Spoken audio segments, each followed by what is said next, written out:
Good evening, everybody. The meeting is now live to the public and being recorded. Over to you, Chair.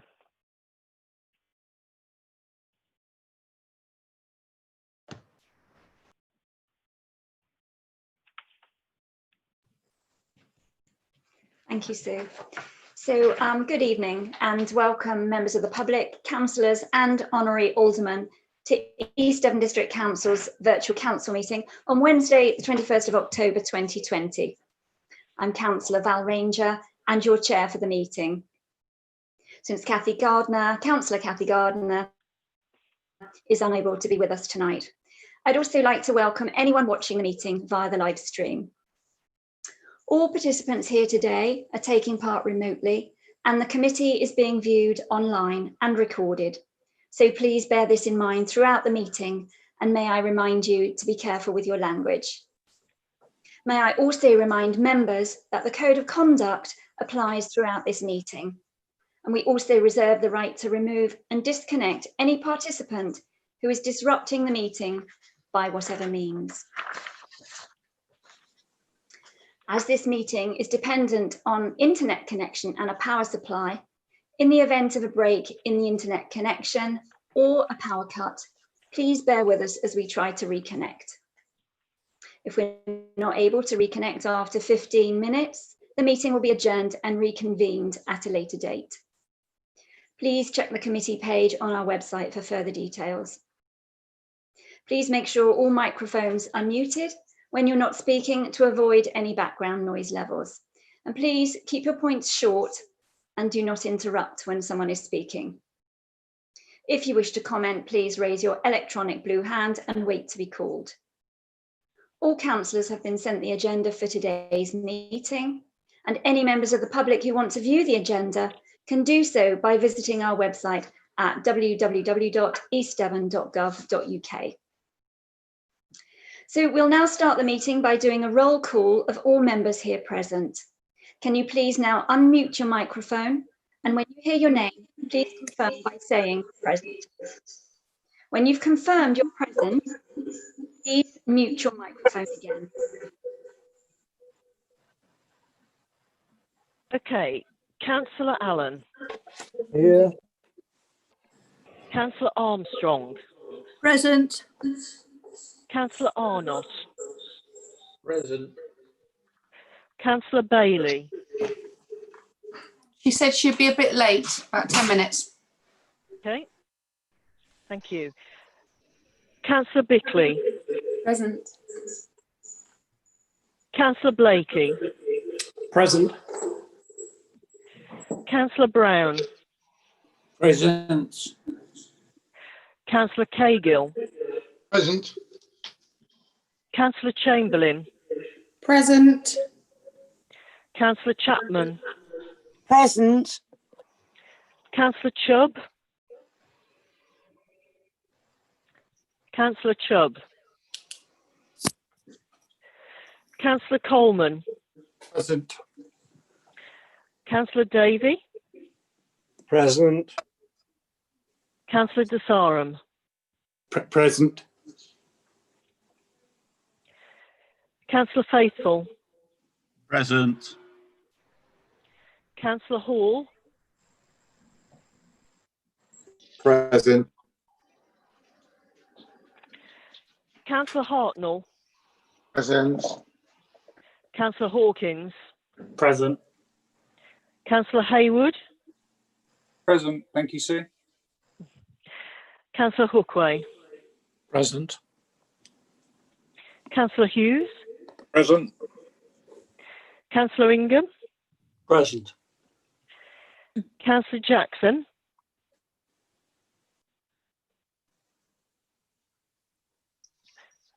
Councillor Jackson. Okay. Councillor Jarvis. Present. Councillor Jeffrey. Present. Councillor Johns. Present. Councillor Young. Present. Councillor King. Present. Councillor Ledger. Present. Councillor Loudon. Councillor Loudon, Councillor Manley, Councillor Manley, Councillor McCollum, Present. Councillor McLaughlin, Present. Councillor Miller, Present. Councillor Moulding, Present. Councillor Parr, Present. Councillor Pepper, Councillor Pepper, Councillor Pook, Present. Councillor Pratt, Present. Councillor Ranger, Present. Councillor Rickson, Present. Councillor Rowland, Present. Councillor Rylance, Present. Councillor Skinner, Present. Councillor Taylor, Present. Councillor Thomas, Present. Councillor Twist, Present. Councillor Wibley, Present. Councillor Woodward, Present. Councillor Ragg, Present. Councillor Chris Wright, Councillor Chris Wright, Councillor Tom Wright. Present, thank you, Sue. Thank you, Chair. That's the full roll call. Thank you. And I can confirm that we're quorate today with a minimum of a quarter of members being present. So agenda item 1 is public speaking, and there are 3 members of the public who have registered to speak. And I would like to invite speakers in the order in which they've registered. So please note, speakers, that you've got 3 minutes to speak, and you'll be given a 30-second reminder towards the end of your 3 minutes. So our first speaker is Anne Bentham.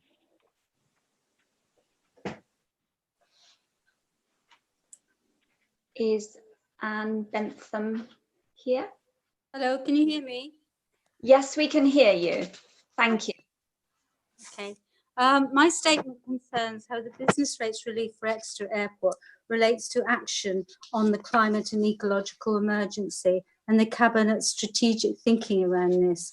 It may not be a huge sum of public funds, but it does, together with the package, which includes the bid for Freeport status, underpin a strategic direction for the future. I voice my concerns against the background that we have done so much, we could have done so much more to reconstruct a socio-economic framework and infrastructure in the 12 years since the Climate Change Act in 2008. As regards the recommendation, looking at the content of the Council Officer's report, it's not clear what the future is now meant to look like. Councillors are being asked to subsidise through business rate relief what had been, until only very recently, a very profitable but polluting industry. That polluting activity has now stopped or significantly retracted. We were told it was impossible, but now it has happened. However, restarting the polluting activity just at the time when we need to limit global air flight, if we are to keep within the carbon emissions, doesn't seem like a good idea. At one level, subsidising the airport as a measure to maintain the asset as a local resource and for repurposing activity to help protect and create jobs sounds worthwhile. The Council Officer's report includes the concept of a sustainable aviation cluster, an exciting vision for the future perhaps to change air flight into zero carbon mode of transportation, which may justifiably require the infrastructure for test flights. However, the details of the plan are not fully known. There is no clear agenda, process or timeframes. The concept appears to be in the paper in order to mitigate for and justify continued pollution when flights get back to business as usual during the period of the many years before zero carbon flight happens. We can do much to greatly reduce our consumption for polluting flight transport now. More information about charting a course to a more sustainable future for aviation means and practice is required. Can the Council press to make a condition of public funding that we will not go back to the previous flight patterns from Exeter and back to business as usual. Tied up with that is the vision of the airport's future as within the proposal to bid for a free port. Again, this is now showered in the rhetoric of contributing to green future, when in the past the green agenda was not even mentioned as regards free ports. Where's the debate around the alternatives? Who are really benefiting, and how will these free ports contribute or undermine the creation of a resilient local economy? These questions need to be answered. Free ports are clearly on the government's agenda, but it is something that a local authority wishes to sign up to. The report from the European Parliament Research Services shows how free ports are shrouded in tax advantages, secrecy about ownership, and can act to encourage money laundering under a regime of deregulation. That's it. Thank you very much. Our next speaker, Mary Culhane, is a member of the public who has requested that her statement be read out at this meeting. And so our Democratic Services Officer is going to read out Mary Culhane's statement. Thank you, Sue. Thank you, Chair. EDDC pledged to put the climate at the heart of any decisions they make. Now, with this subsidy of the airport and Long Lane project, where do your priorities lie? Why put money towards a fossil fuel polluting industry which goes against the pledge you made? Yes, we need jobs, but why not support sustainable industries and retrain instead, rather than prop up an industry that is in decline? Any aspirations with respect to hydrogen and future technology and innovation will not achieve zero carbon flight within the time available for action to address the climate and ecological emergency. It comes down to making brave decisions which follows through on your pledge, putting the climate first and thinking of our children's future. Mary Culhane, Mom of 2, Exmouth. Thank you, Sue. And our third speaker is Peter Scott. Peter, are you there? Is Peter at the meeting? Yes, I am. I'm just unmuting myself. Thank you. Okay. So I'm on the same issue, the airport issue. I'm here to express concern, lack of confidence in the council decision making over this. Reading the correspondence, Paul Hayward says, I can 100% say that we must do more and that hard choices are necessary to reverse the tide. That's welcome, but as so often happens, actions don't match the words. We must do more, but somehow that morphs into let's carry on in the wrong direction just for this project. Then another project comes along and then another, and nobody makes the hard choices and the tide isn't reversed. Paul Arnott justifies it around developing sustainable aviation and of genuine development work going on. Now, this relies on sustainable aviation fuel reducing emissions by 32% by 2050. What about the other 68%? And then what about the extra emissions from increased demand? The proposed increase in demand in aviation is staggering. Leads us to ask, emergency, what emergency?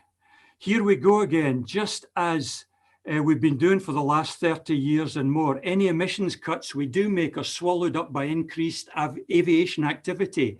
Hence, emissions have risen 60% in the last 30 years, while politicians have been wringing their hands saying we must do more. If we simply cut aviation now, we could actually reduce emissions. Shutting down the airport overnight will actually serve humanity's cause. We cannot just abandon the people. We must make sure that they can eat and be housed and retrain and find other things to do. But keeping on doing jobs which contribute to humanity's destruction is such folly. I find it strange I have to even make the point. Isn't that obvious? Sustainable aviation also relies on offsetting, the pretense that if we plant some trees and keep polluting, that is somehow okay. It is simply playing with figures and trying to make an emitting situation look okay when it's not. We have to face the hard reality that yes, we have to restore forests, but we can't keep emitting while we do it. We do not restore forests so that we can keep emitting. The Committee for Climate Change and all the major scientists are clear on this, and yet politicians, both at national and at local level, keep peddling these long debunked lines. There's much more to say, but just on those points alone, the Council should vote against these measures. If we fail to reduce aviation emissions, then we are heading for around 3 degrees, probably more. That means that many people die. We will never know exactly who dies as a result of passing these measures or how many, but people will die. It's time to make these hard choices that will reverse the tide. We are out of time. If you pass this, the doomsday clock moves an infinitesimal distance towards humanity's destruction. I urge you with all my being to reject these measures. Thank you. Thank you. And thank you to all three of our speakers for their contributions. So we'll now put you back in the waiting room, and you're welcome to watch the rest of the meeting live on the Council's YouTube page. Thank you. So that brings us to agenda item 2, minutes of the previous meeting of Council held on 20th of August 2020. If you have any comments on these minutes, please raise your electronic blue hand. If there are no blue hands raised, I will take it that the minutes of the previous meeting are approved as a correct record. Just having a look to see if I can see any blue hands. No, I don't see any blue hands. So I will, let's accept those minutes. Let's approve those minutes as an accurate record. Thank you. So agenda item 3 then, apologies. Apologies, Sue, can you let us know who apologies have been received from? Yes, Councillors Dean Barrow, Kim Bloxham, Susie Bond, Alan Dent, Kathy Gardner, Mike Howe and David Key.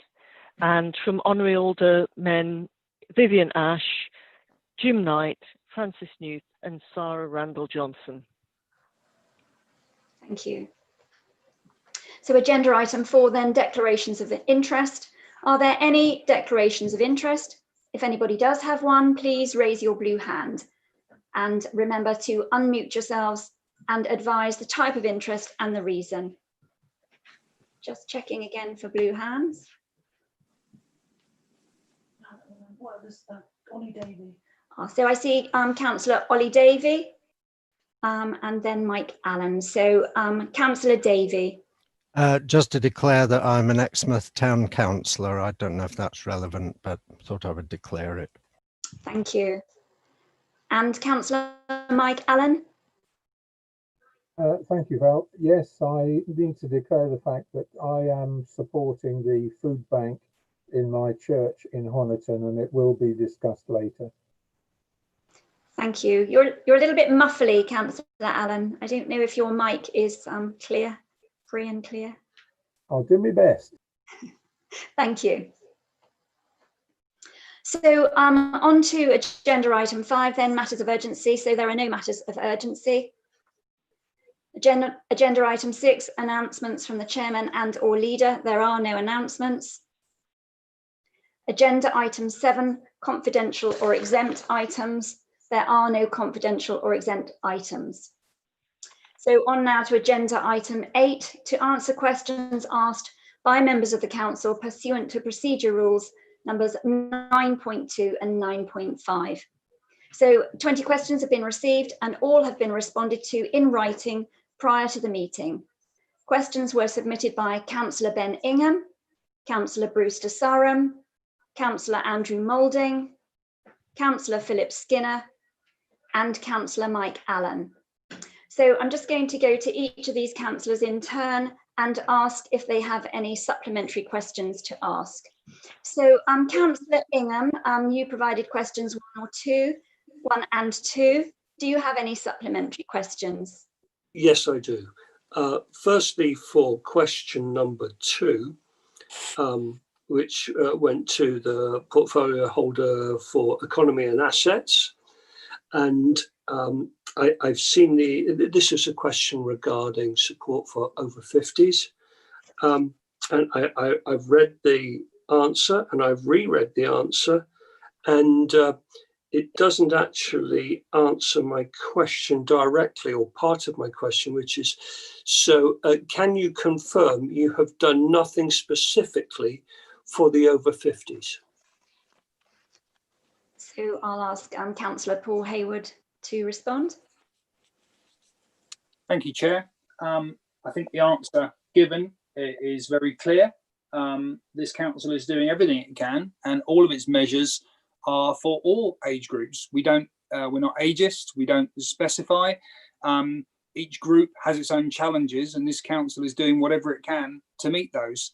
Unfortunately, I didn't expect your supplementary question. I'm on holiday this week, so if there's anything else I can answer, either contact me, Councillor Ingham, or contact one of the officers. But unfortunately, I can't say any more than that, but I'm confident this council is doing whatever it can to support the over 50s, declaring an interest. I'm over 50 myself, so I have a personal interest in making sure the council provides all of its support. Thank you. Thank you. Sorry. And I have another question for a supplementary for question 8, which is to the finance portfolio holder.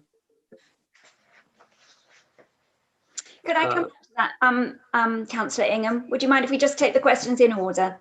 Can I come back to you? Oh, right, sure, yeah.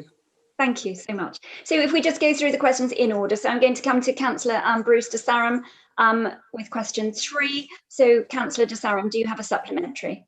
Yes, thank you, Madam Chair. Yes, I do.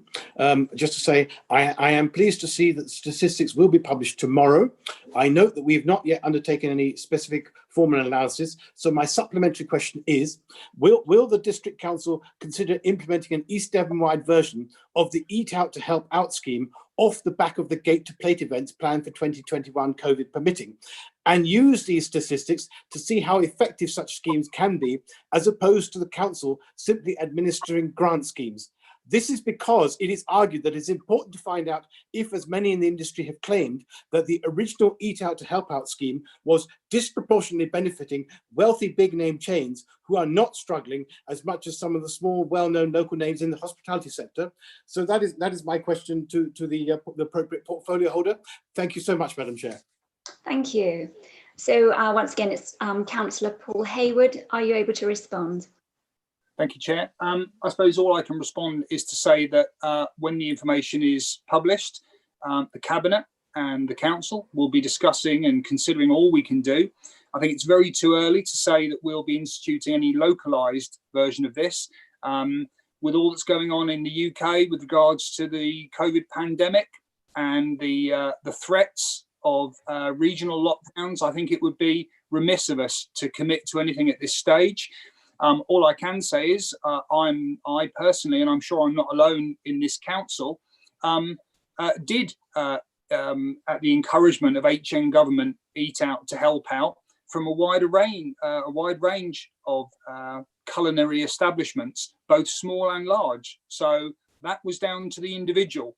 I think to place any blame and apportion usage to any particular group of the community, I think is unfair, because it was a personal choice. If you wanted to eat at a small establishment that was taking part, you did so. If you chose to eat at a larger establishment or a national chain, you did so. It's personal choice. Not everyone likes national chains. Not everyone likes small local independents. But as I say, when the information is published, we'll assess it, I'm sure, and we'll consider whether it's appropriate and compliant and safe to do so. Councillor de Sarum will be well aware, I'm sure, from national TV that a great many people in the Northwest believe that Eat Out to Help Out actually was detrimental to the national situation. I haven't seen any empirical evidence to that, and I wouldn't want to say applicable in the Southwest, but I think it would be wrong to make any decisions until a wider assessment of how COVID is going to affect the Southwest going forwards in the next 3 to 6 months. Thank you, Chair. Thank you. Thank you. Questions 4, 5 and 6 were submitted by Councillor Andrew Moulding. So Councillor Moulding, do you have any supplementaries? Yes, Chairman, I have a supplementary on each of my 3 questions. Question 4, which related to the business and economic recovery, and I note that Exmouth and Axminster are stated as being amongst the most vulnerable localities in Devon. So how, Mr. Portfolio Holder, are you going to work with those local communities and the County Council to improve the situation in those towns? So once again, Councillor Paul Hayward, if you could respond. Thank you, Chair. Well, I think the answer given shows that we have participated fully. This council is committed, especially for those 2 towns, to assist in their rejuvenation and their revitalisation of those town centres. But they're not alone. This council works with all our towns and parishes, communities, to make sure that each has the opportunities. Councillor Moulding will be well aware that Axminster has had a regeneration board for the last 8 years, which didn't do anything. It hasn't met, it hasn't sought, it hasn't engaged. This administration is correcting that oversight. And I'm sure Councillor Moulding, as one of the ward members for Axminster, and Councillor Jackson and Councillor Hall, both in his district and county council capacity, will liaise closely with myself and my colleagues and officers to make sure that Axminster is provided with all the support that it can for the interests of the town. Thank you. Thank you. Councillor Moulding. Question 5, Chairman, relates to the construction sector and particularly on housing delivery. And I'm asking the portfolio holder, how are you going to communicate with local builders and major house builders to establish what they need to enable continued recovery rather than a further reduction in output? So Councillor Hayward, once again, if you could respond. Thank you, Chair. I think what the both national house builders and local house builders, both in terms of the organisations and the staff they employ, what they need isn't so much guidance and support from the district council, but they need some clarity from national government as to how they can actually plan for the future. I think that's the only safe and reasonable thing I can say. This district council, as Councillor Moulding knows, having been in the previous administration and the one before that, he knows that this district council does everything we can. We don't sit idly back. We communicate, we talk, our officers talk on, I'm sure, on a daily basis through the planning department, through the economic department, through the asset management department. We talk with everyone. That's our business, is to talk and engage. But I find that the uncertainty isn't coming from the actions of the district council. It's coming from a national pandemic and the actions of our government. Effectively, we are a hostage to fortune. If national government chooses to do certain things and take certain measures, they impact directly on this district council. So until I see some clear guidance, and I'm assured by Mr. Jenrick MP and Mr. Hall MP as to what they intend to do to support the Southwest, and in conjunction with our 2 MPs who we are reaching out to, who make ample statements that they're supporting this region, we'll all work together. Thank you, Councillor Hayward. And so again, Councillor Moulding, supplementary for question 6, please. Yes, Chairman, question 6. Within my question, I asked for an update on fraud checks. Does the portfolio holder agree that fraud is a blight on our society? And why have you not answered my question, as we are led to believe this is a growing problem in our society and that maybe we should receive as councillors training relating to fraud? Thank you. Councillor Paul Hayward, if you could respond. Thank you, Chair. I'm uncertain as to what the supplementary question alludes to. And again, unfortunately, I don't have access to my PC or really very much at all, being on holiday. But I believe, looking at the answer to the question, that the councillor has had a response regarding fraud. We have numerous officers carrying out fraud. In fact, all of the Chairman, no mention whatsoever in the answer regarding our update on numerous post-assurance fraud checks. And that was in the question. And there's no mention of fraud. Does the portfolio holder not know what he put in the response? Point of order, he's had his supplementary. Can I just, Councillor Moulding, so Councillor Paul Hayward is actually away on annual leave at the moment. And so I think what would be fair is to ask Councillor Hayward to put a response to you in writing to your question. I welcome that, Chairman. Thank you. Thank you. So moving on then, back to you, Councillor Ben Ingham, who put forward questions 7, 8 and 9. So Councillor Ingham, would you like to ask please your supplementaries? Yes, I have a supplementary for question 8. In the response, it says that the district's well placed to take the lead in the clean growth agenda, and that we, as a district, should be supporting businesses operating within that field. How should we provide that support? So I'm going to ask Councillor Jack Rowland to respond, please. Thank you, Chair. Thank you, Councillor Ingham, for your supplementary. I think there are a number of initiatives that have already been taken to try and support along these lines, as the answer outlined. I'm not sure what I can further add to what's been put into the answer at the moment, unless Councillor Ingham wishes to expand more. Councillor Ingham? Well, it said that we should be supporting them, but you haven't told me how. And my question is, how should we be supporting those businesses operating, within the clean growth agenda? Well, as I said, there's a number of initiatives that have already been taken to help businesses. And as you know, with the money that we're putting into the budget, both for the remainder of this year and in future years on the climate emergency and the drive to be carbon neutral, that will be also setting us as a good example to help other businesses to be able to demonstrate to them what they can also do to follow our lead. Thank you. Councillor Ingham, do you have any further supplementaries? No, that's fine. Thank you. So, so now to Councillor Philip Skinner, who put forward questions 10, 11 and 12. So Councillor Skinner, do you have any supplementary questions? I do, Madam Chairman, on 10, 11 and 12, but I will start with 10 first, if you don't mind. Thank you. My question is to the economy portfolio holder. And in understanding the answers given, I applaud the officers for their response on behalf of the economy portfolio holder.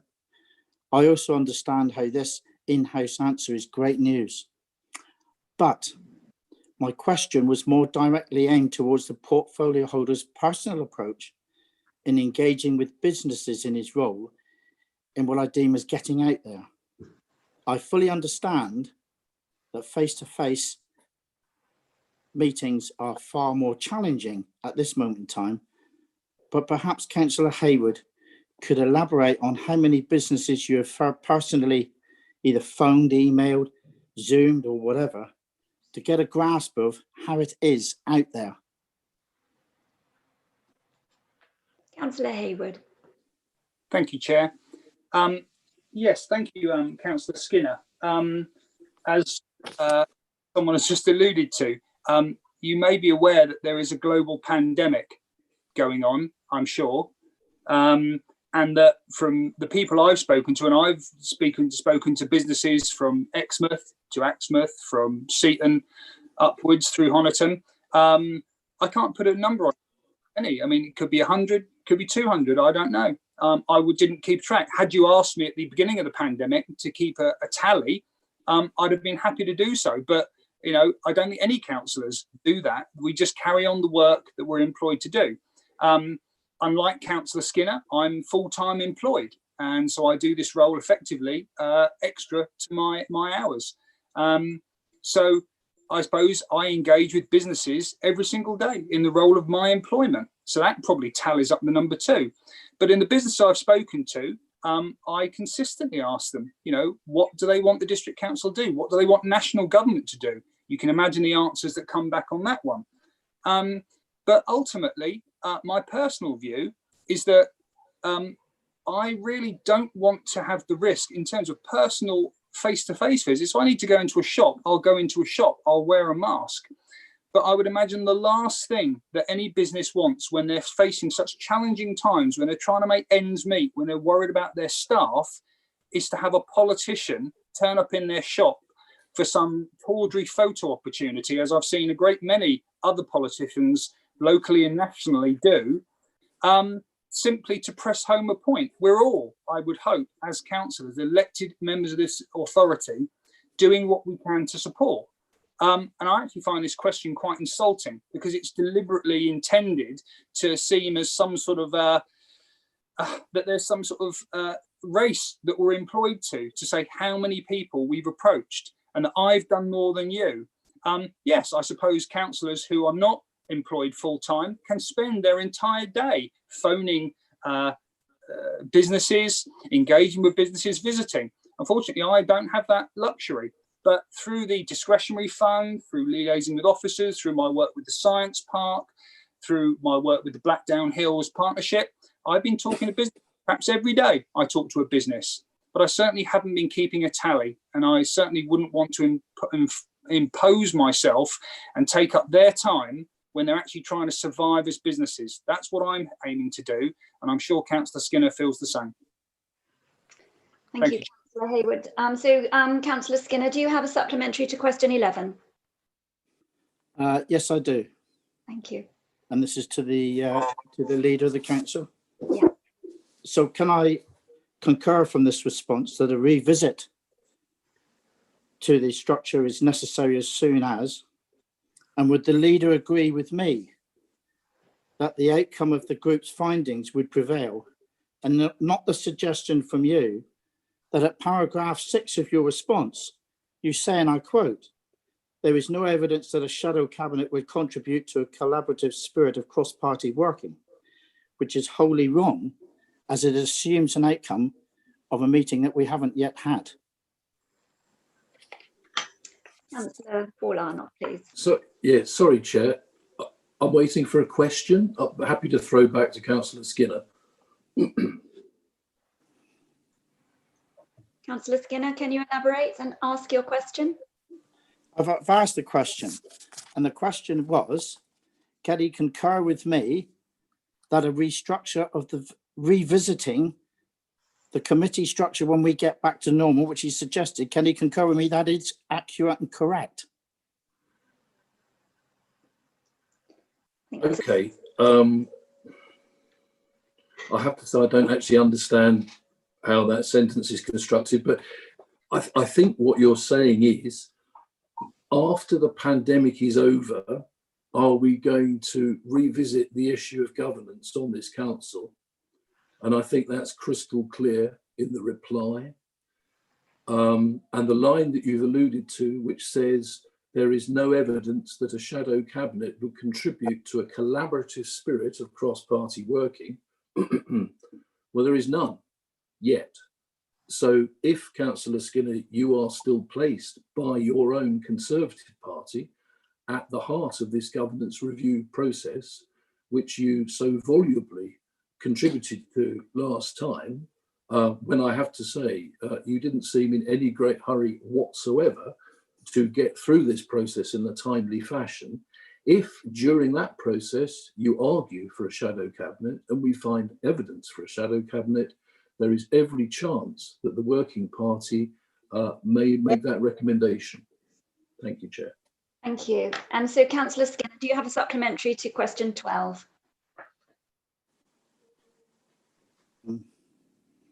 Yes, I do. If you could ask you just to bear with me, please. I had it here, and now it's decided to.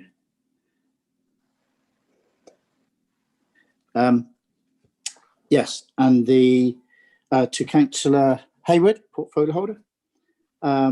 Looking at your reply, and while appreciating that East Devon District Council isn't actually leading on any major infrastructure projects in East Devon, how are you supporting the Connecting Devon and Somerset programmes led by Devon and Somerset County Councils to secure improvements for more rural areas?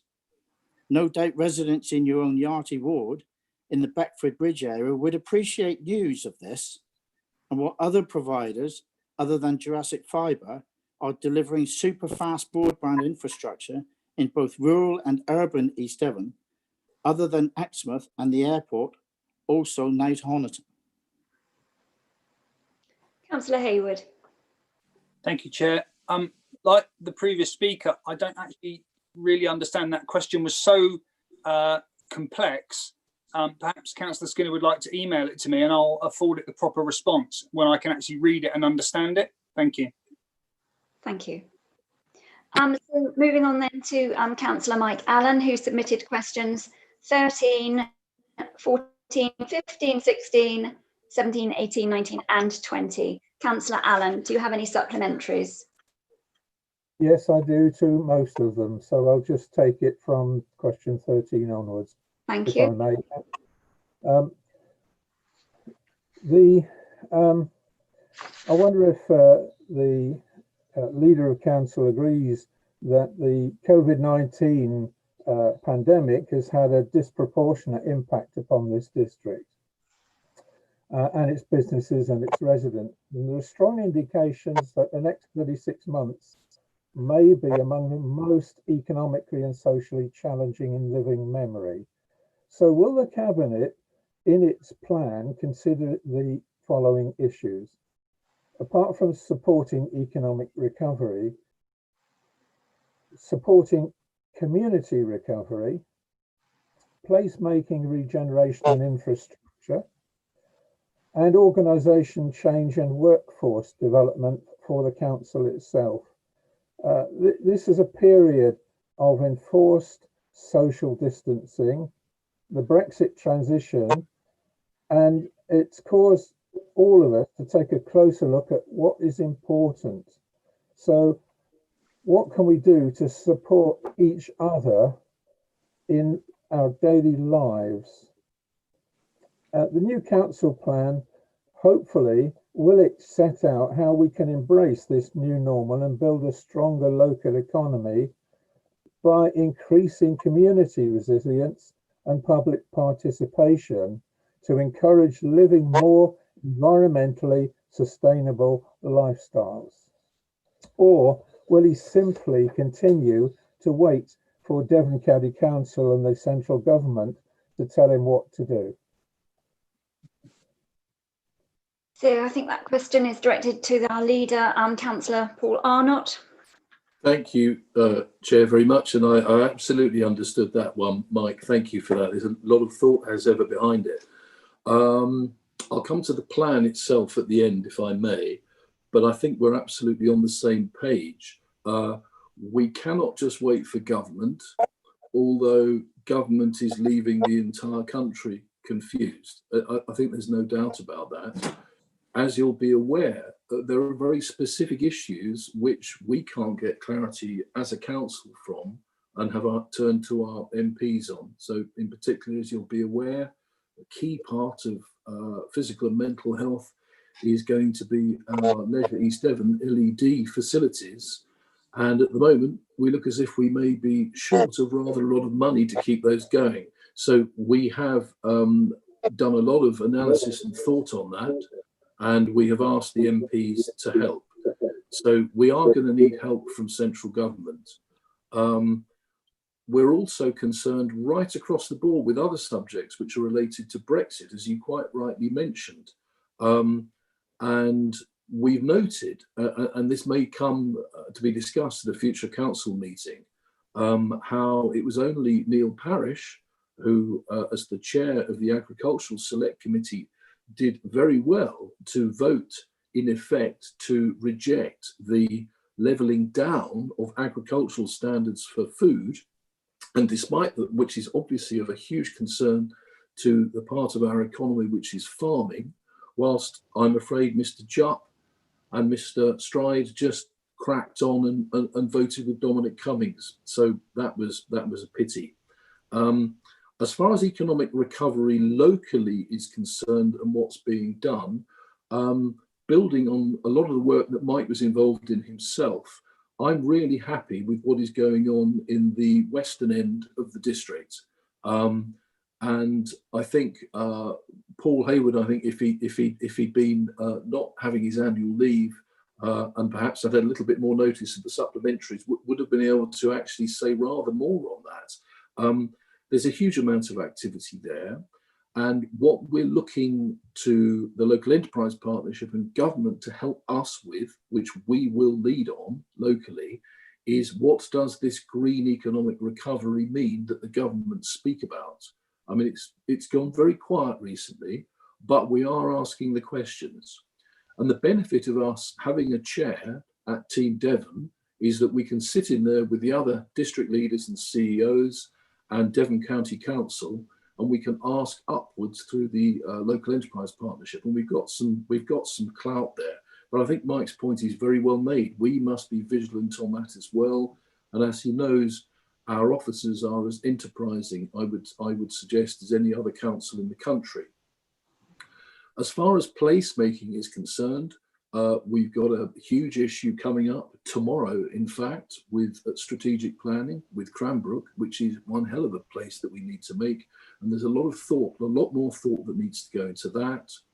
And as far as the local communities are concerned, and Councillor Moulding name-checked his own ward in Axminster and Exmouth, those are areas which have in various ways not been well supported previously by the council.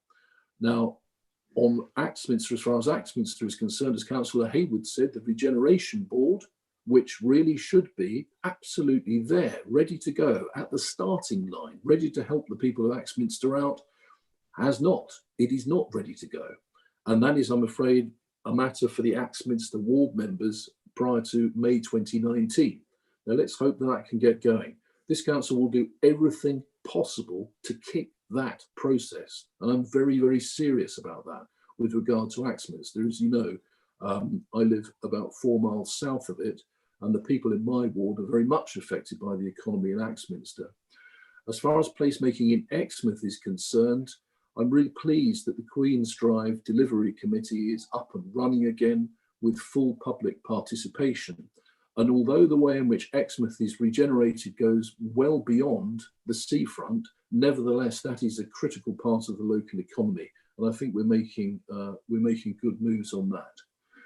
As far as organisational development within the council itself is concerned, I'm very happy with the way in which that is being led at the moment by Councillor Jess Bailey, whose portfolio that is in, and who's bringing forward in a matter of weeks now, the refreshed council plan that's been alluded to in this question.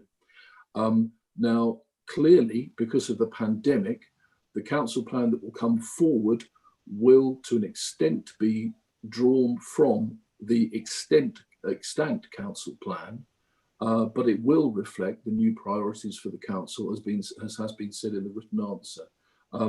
But I think we should have a healthy debate about that when that comes forward. What would then happen is that will see us through this crisis period, frankly, towards the end of winter.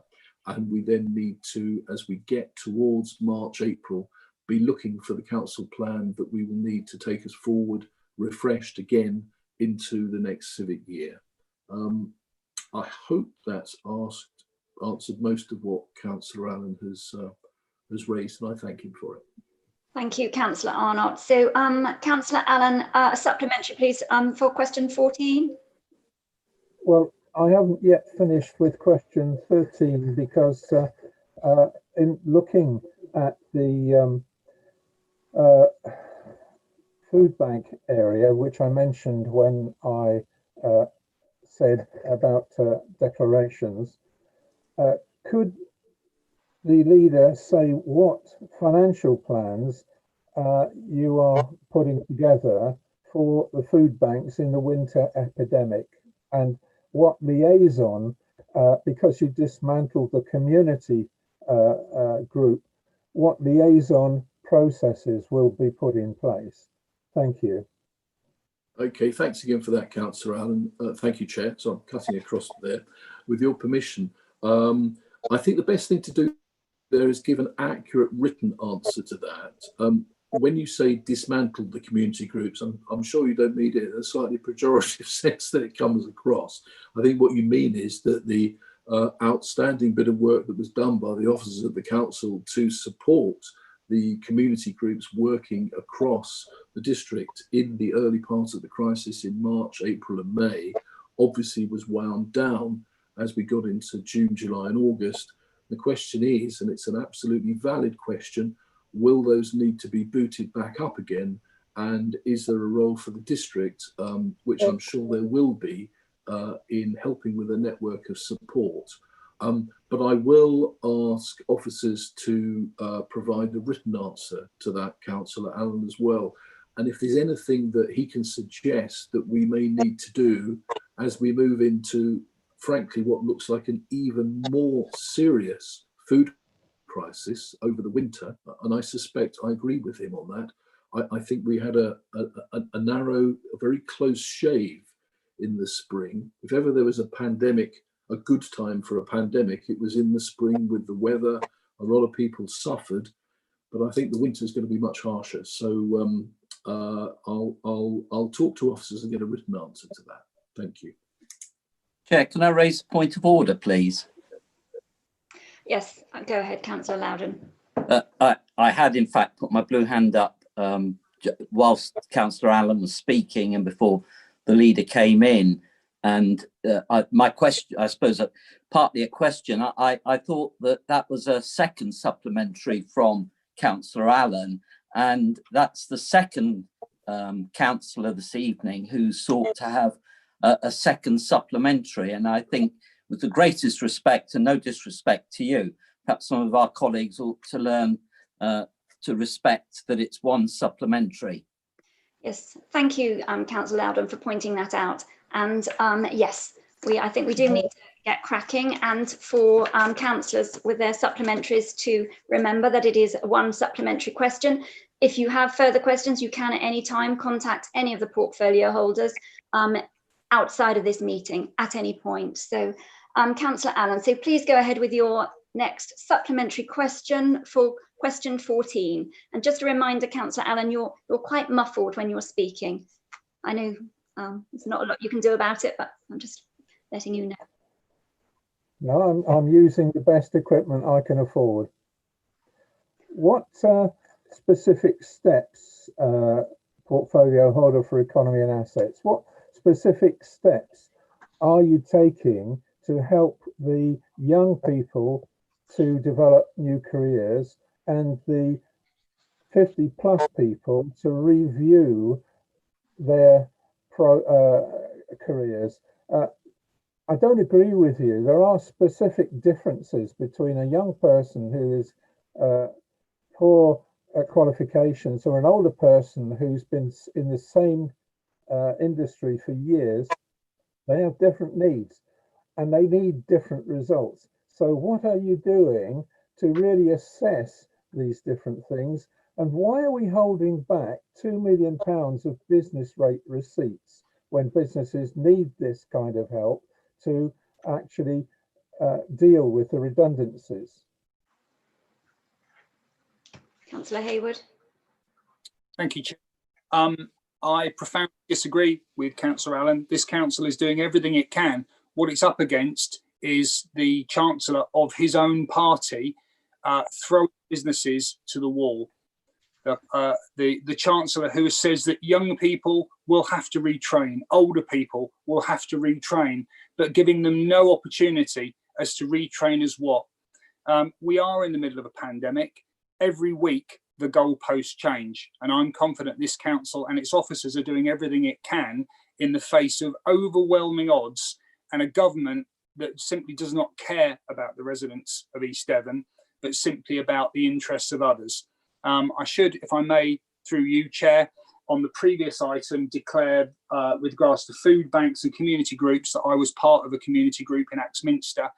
And I will actually be, now I've heard Councillor Allen's supplementary on that point. I'm sorry, I'm sort of crossing the boundary here, Chair. I'll be responding to him personally about the issue of food parcels, being now in receipt of egregious information about the abuse and the cost and the misapplication and, dare I say, malfeasance of national spending on food parcels. This council can only do so much. National government can do more, and it's choosing not to. So we will continue to go above and beyond and support young people, support older people, and our infrastructure projects that we're already supporting. But if every time we make a move, the government second guesses us and moves the goalposts, it's going to be a very, very long winter. And I'm afraid this council does support all of its residents. I'm afraid our government does not. Thank you. Thank you, Councillor Hayward. So, Councillor Allen, question 15, please, your supplementary.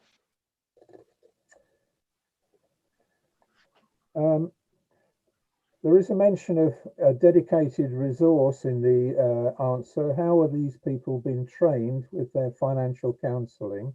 And in terms of assets and commercialisation income, how can we estimate the shortfall and what contingencies have we built in because of the financial shortfall that is likely? So I think this is a response will come from Councillor Jack Rowland. Councillor Rowland.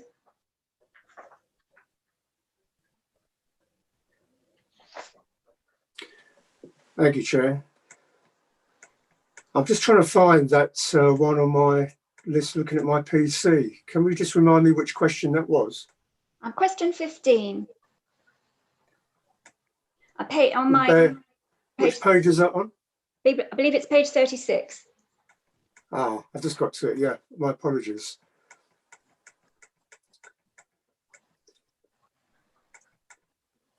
I thought we were still dealing with the previous one at the time. So can I ask the councillor to rephrase the question again for me? I'm sorry if you weren't quite with it, Jack. No, I'm totally with it. I'm just saying the explanation I gave you as to why I couldn't find it straight away. Yeah. There's a mention of a dedicated resource in regard of financial counselling. How are these people being trained? And can we have an estimate of the shortfall in terms of assets and commercialisation income? And what contingencies have we had for any financial shortfall put in place? Okay, I'll answer that very last point beginning, because you mentioned about the £2 million from the business rates. As you know, the medium-term financial plan is already forecasting as well a deficit. I think it would be very remiss of us as a council not to be looking short-term just at this year's budgets, where we've also got to fill the deficit to balance the books without looking at that medium-term financial plan. So as things stand at the moment, we are reserving that money in anticipation of what's going to be happening in future financial years, because the deficit forecasted is shown to be growing larger year by year.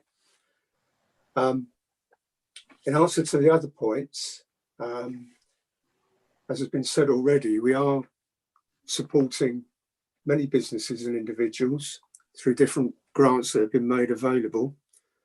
In terms of the training, I think there's a strong liaison now with the Department of Work and Pensions to identify and work with them about what skills training is needed. Is there anything I haven't covered? I think fundamentally, Jack, can we? My concern and the basis. I'm just going to stop you there, Councillor Allen. I'm just going to stop you there. Can we just, if you have any further questions around that subject, if you can put that in writing to Councillor Rowland, and move on, please, to question 16. Councillor Ranger, I was just being courteous to Jack. I'm sorry if you disallowed it. I have no supplementary questions to the Leader of Council about the poverty agenda. I'm just delighted with Andrew Ellison's team. With regard to question 17 to the portfolio holder for corporate services, I note all these answers really good, but what actions have actually been taken regarding equipping our home working people with what they need and making sure that emotionally and in every other which way, the 10 to 15 to 25% of people who do not rate their mental health as good are absolutely being looked after. So if Councillor Jess Bailey can respond, please. Thank you very much, and thank you to Councillor Allen for his questions. I think they're really important, and obviously our staff are absolutely key at all times, but particularly during the pandemic. So what I would say in response is that there has, over recent years, been a gradual approach to a more agile working, and that has really accelerated, obviously, during the pandemic and during the so increase of working from home. So the council has a policy, which is the Happy Health Here policy, and that has been developed to provide and encourage physical and mental health and well-being at work. So the questionnaire, the survey that you saw, arose out of that policy. But obviously there are particular circumstances that have accentuated difficulties for home workers during the pandemic. So one thing that the council has done, it has trained mental health first aiders across different departments to support the mental health and well-being of staff. There's the self-referral employee assistance programme that's a helpline which is open 365 days a year, 24 hours a day, that's open to staff. And also the council is an endorsed and mindful employer, which is an external endorsement of our commitment to providing good mental health practices at work. So in relation to working from home and equipment at home, my understanding is that staff do a self-assessment, and where equipment has been found to be lacking, they will liaise with their managers, and the relevant equipment will be sought through a loan scheme from Blackdown House. So I think in terms of the council's response to both the equipment and also the support, I think the support has been there, and I think that the pandemic, particularly in September, the mental health first aider scheme has provided enhanced support. So I think that would be my response, and I hope that Councillor Allen finds that response helpful. But if you would like any further information, please do contact me. Thank you, Chair. Bailey, thank you. Councillor Allen, a supplementary for question 18. Yes, in respect of the question on disability, it's apparent that we don't actually capture disability in our attempts to alleviate the poverty through the CTR hardship scheme. We have an equality policy. I'm wondering whether or not we need to take an extra question to actually implement that policy in respect of capturing data right across the board, because the Strategic Planning Committee has just been debating a detailed analysis which shows how much people have disability problems in East Devon. Thank you. So Councillor Rowland, would you like to respond? Thank you, Chair. It's a very fair point, Councillor Allen. I totally agree with you. And I'll be speaking to the officers to see what we can do about including the disability figures within those statistics. Because as you rightly say, across the whole of East Devon, because of the general age profile in our districts, that is obviously an issue. So thank you for the question. So, Councillor Allen, your next supplementary, please. Yes, the whole question here is about application of green homes grant and reduction of carbon, and it's quite clear that it will cost £10,000 a home for just replacing the heat pumps, and the passive house costs are in the region of £80,000 per home. So how can we possibly justify well over £42 million to be spent in the middle of a major economic and social catastrophe that the pandemic has created? Thank you. So I'll ask Councillor Young to respond.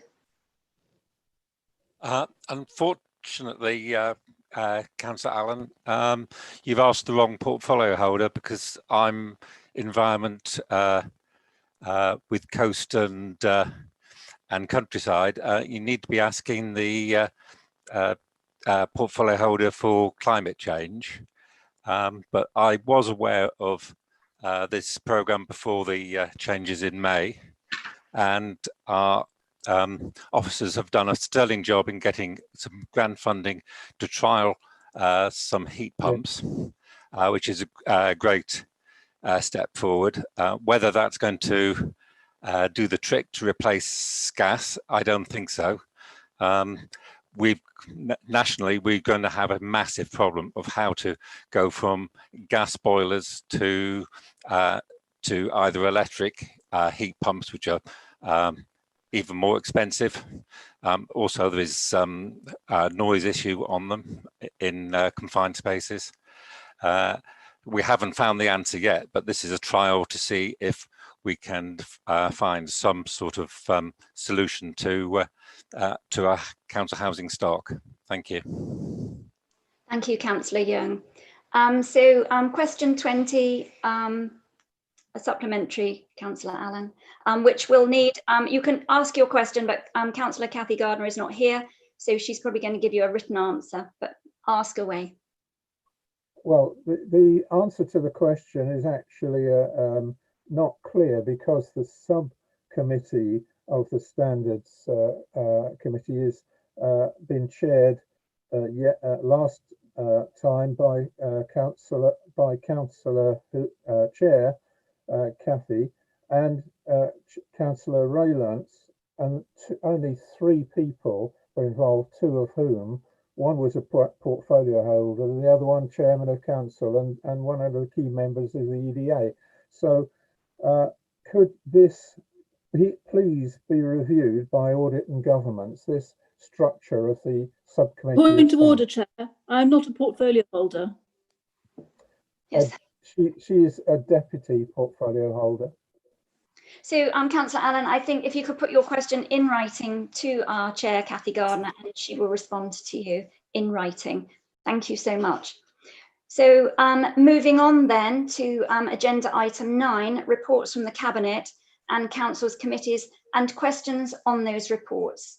So, can I receive the minutes of the following committees and approve any recommendations? So the recommendations are summarised on pages, I believe it's 43 and 44.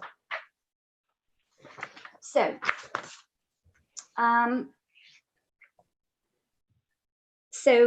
if I can just ask Henry Gordon Lennox if you're going to mention any called minutes when we get to those minutes, or are you going to mention them now? I can do either, Chair, but I would normally do them after the minutes have been presented. Thank you. So if I can ask a leader to present the minutes of Cabinet held on the 30th of September 2020 and minutes of Cabinet held virtually on the 8th of October.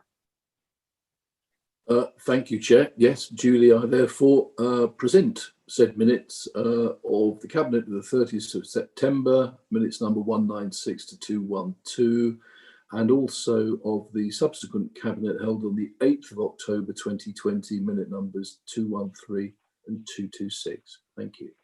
Thank you. So yes, Chair, there is one called minute for those two Cabinet meetings. That is minute 211 from the meeting of the 30th of September, which is Councillor Helen Parr. Thank you. So Councillor Parr, can you go ahead, please? Thank you.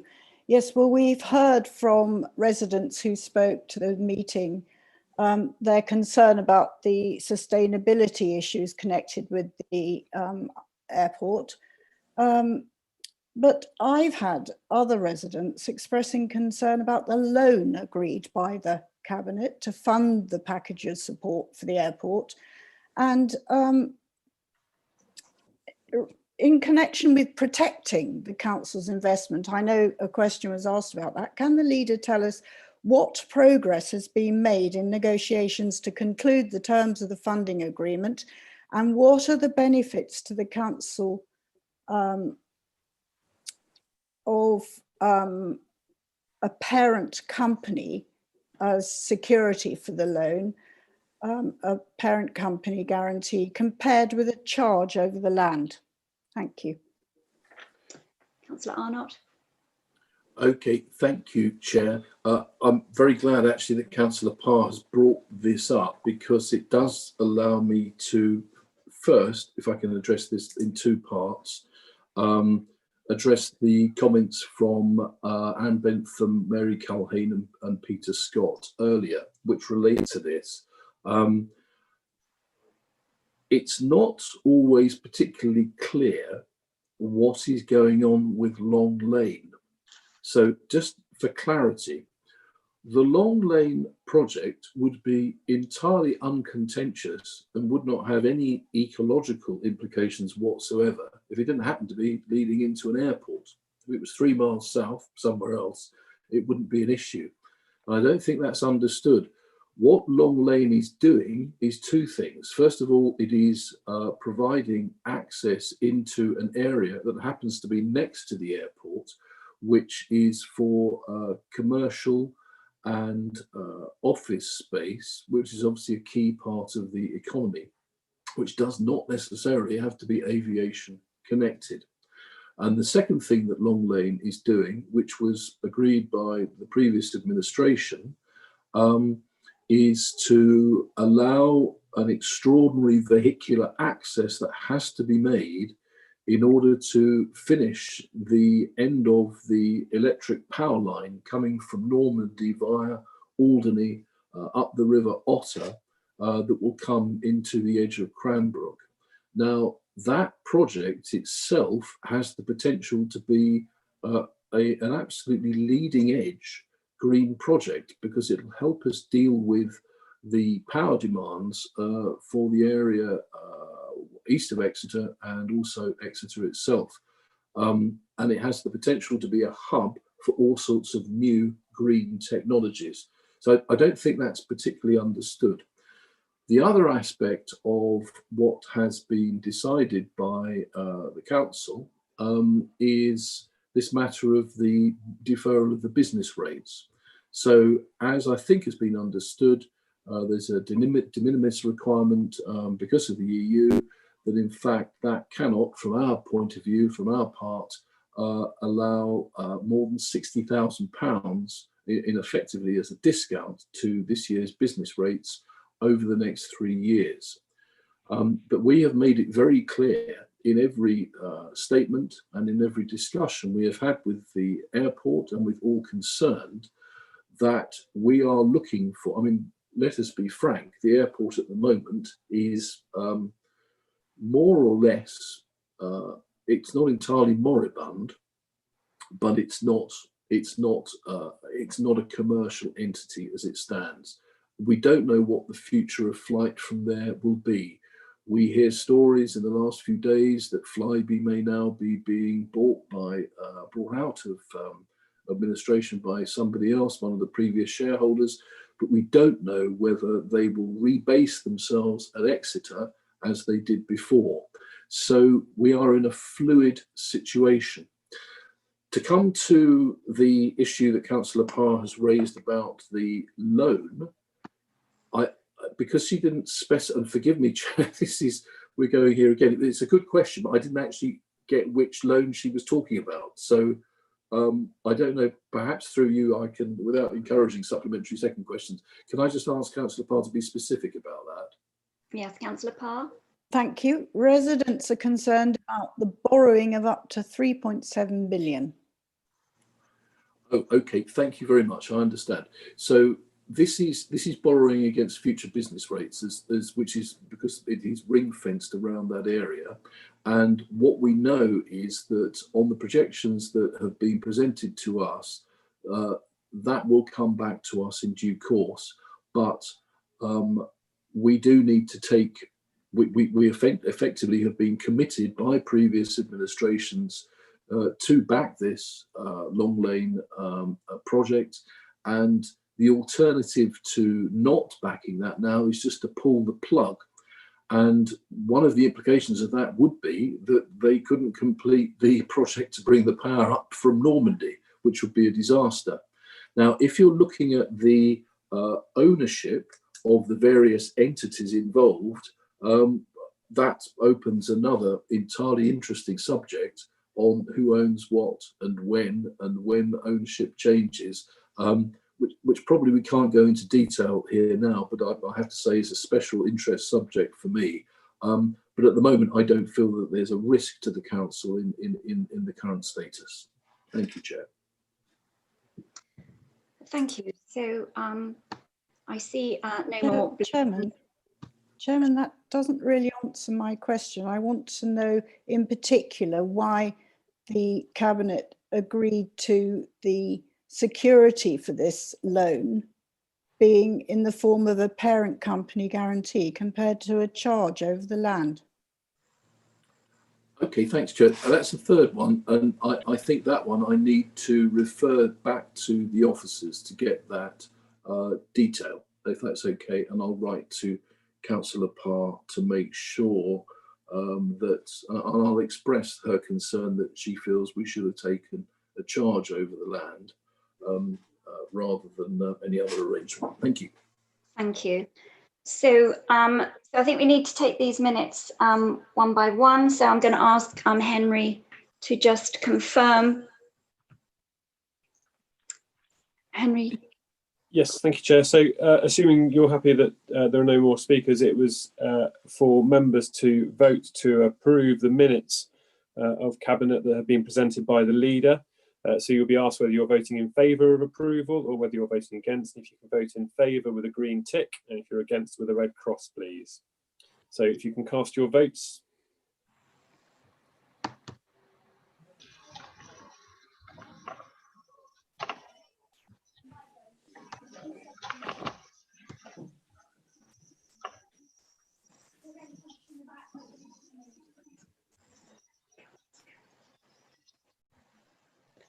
We've got a tally, Sue or Sarah? 38 in favour, 39 in favour and 1 against. Thank you. So if we can move on now to Councillor Brown to present the minutes of Scrutiny Committee held virtually on the 10th of September. Councillor Brown. I present the minutes of the Scrutiny Committee held on 10th of September 2020, minute number 78 to 86 on pages 64 to 67. And there are no called minutes, Chair. Thank you. So are we going straight to approve or support? Yes, and with this one, as there's no onward recommendation, I think if you're happy to do it by dissent rather than... yeah, lovely. Thank you. Thank you so much. So moving on then to Councillor Hookway, minutes of Overview Committee held virtually on the 24th of September. Yes, thank you, Chair. I have pleasure in presenting the minutes of the Overview Committee held on the 24th of September 2020 with minute numbers 59 to 65. Thank you. Many thanks. And so, Chair, there are no called minutes again. Thank you. So I'm moving on to Councillor McCullum then, minutes of the Housing Review Board held virtually on the 17th of September. Councillor McCullum. Thank you, Chair. I'd like to present the minutes of the Housing Review Board held on the 17th of September 2020, minute number 84. Thank you. No called minutes, Chair. Thank you so much. So on to now to Councillor Ledger then, minutes of the Strategic Planning Committee held virtually on the 16th of September. There's no called minutes again. But Chair, this one is with a recommendation to Council. So if we can do this one formally by the green tick and red cross approach, please. So Council, if you're in favour of adopting the minutes from strategic planning, if you could vote green tick, please. And if you're against with a red cross, if you could vote now, please.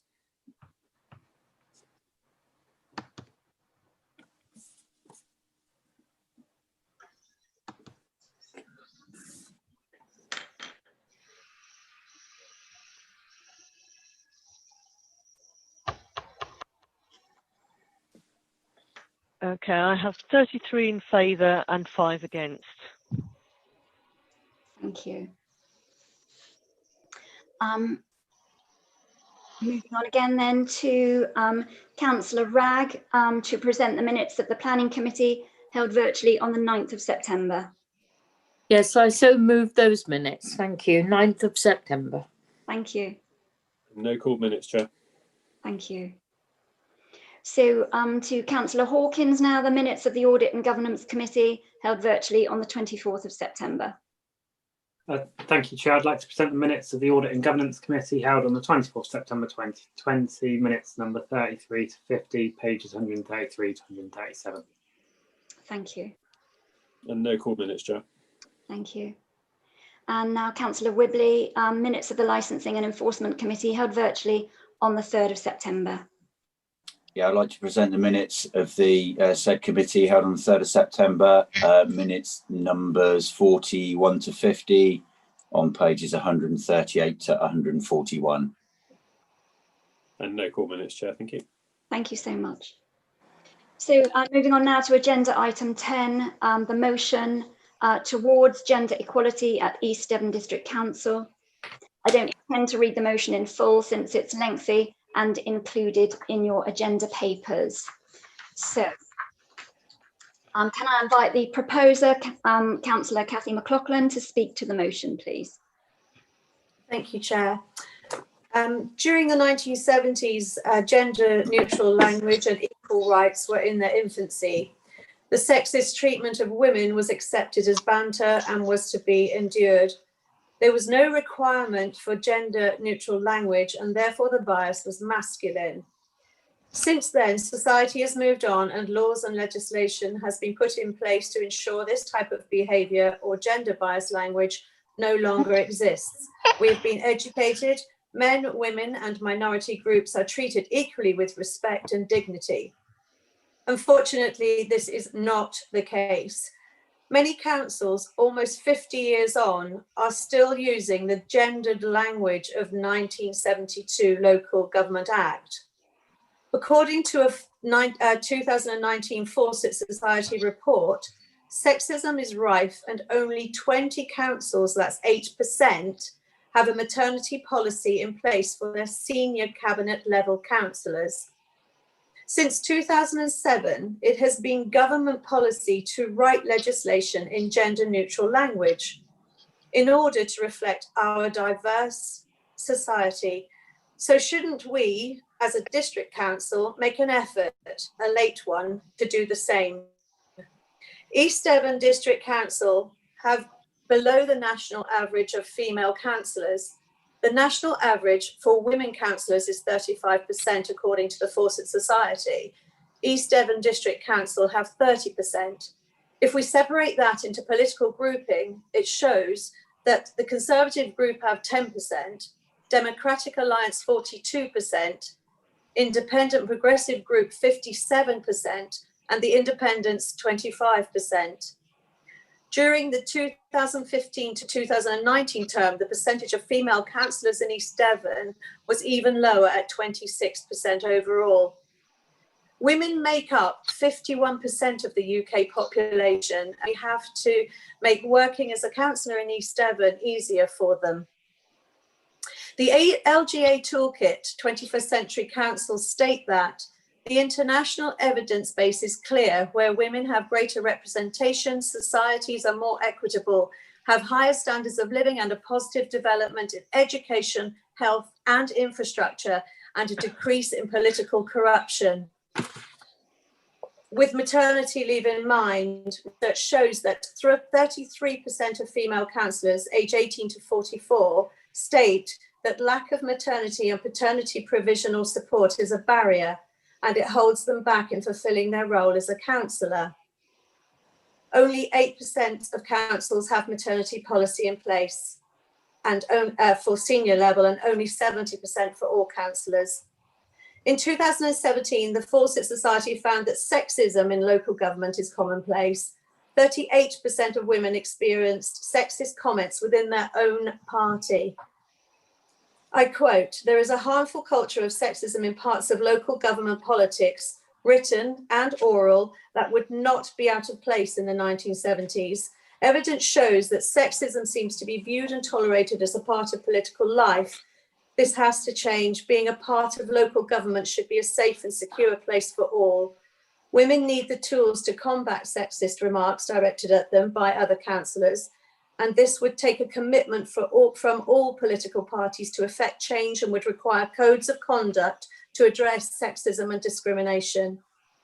Finally, you'll be pleased to hear, on International Women's Day in 2019, the LGA published a 21st Century Councils Toolkit, which was developed to help councils create the underlying policies, procedures, ethos, and environment that encourages and empowers women, parents, and carers to become local councillors and take on leadership positions. This motion, I hope, offers this council an opportunity to do the right thing for current and prospective female members of council, to be able to promote East Devon as a council who use gender-neutral language, have a robust policy on dealing with complaints of sexism, and has an excellent maternity policy in place. Thank you, Chair. And I now invite the seconder, Councillor Miller, to speak to the motion.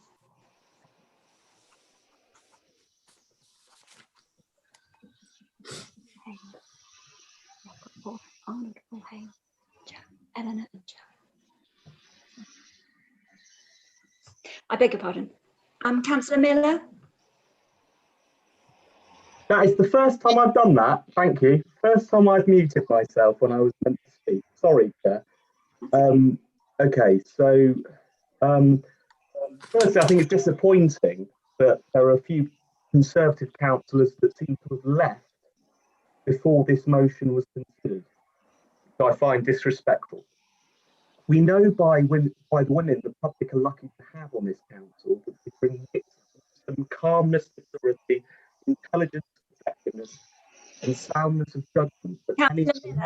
Councillor Miller, sorry to interrupt you. Your sound's breaking up. Do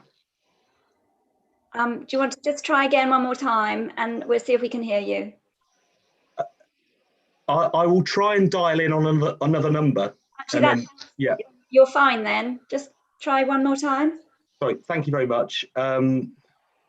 We know by the women the public are lucky to have on this council that they bring wit, wisdom, calmness, maturity, intelligence, effectiveness, and soundness of judgment that many of the men, including myself, can occasionally struggle with. I speak of the chair of the council, yourself, who, and the vice chair of the council, but also the chair of the council who can't be here tonight, the chair and vice chair of the planning committee, 3 cabinet members, 4 assistant portfolio holders, and the proposer of this motion, who had the foresight to want to do something about the chummy Masonic lodge-like old boys network we've had here for many, many years. Because the truth is, we have many women in senior positions. I ask, why is it fair for a woman who is looking after her newborn or adopted child to be removed from their position? That's what our current policy states, and it's a policy that deserves to be thrown into the dustbin of history, never to rear its ugly head again. Tonight, we have the opportunity to turn our reputation around, to make East Devon a progressive, trailblazing council. If we pass this motion tonight, we would be one of only 20 councils across the country to have adopted a maternity policy for councillors on a special responsibility allowance. Given our small pay packet, it will come at minimal cost. Cost implications aside, it is an incredibly important point of principle. We'd be the first council in the region, let alone the county, to take this important step. We've made some progress over the years. We've already established a maternity policy for councillors on a basic allowance, and we offer financial support for councillors with childcare. Shockingly, there are councils that don't do this. In Mid-Devon, councillors who are women are referred to as Mrs. Councillor. At this council, we have a bizarre and oxymoronic tradition of referring to female chairs as Madam Chairman. Hidebound by precedent, there's one council in Norfolk which until 2016 was literally in the dark ages, adhering as it did to an 800-year tradition of refusing to allow a woman into the council chamber unless they wore the tricorn felt funny-shaped hat supplied by the mayor. They were only allowed to take these hats off at the behest of the mayor, even though the blokes were free to take theirs off in boiling hot weather.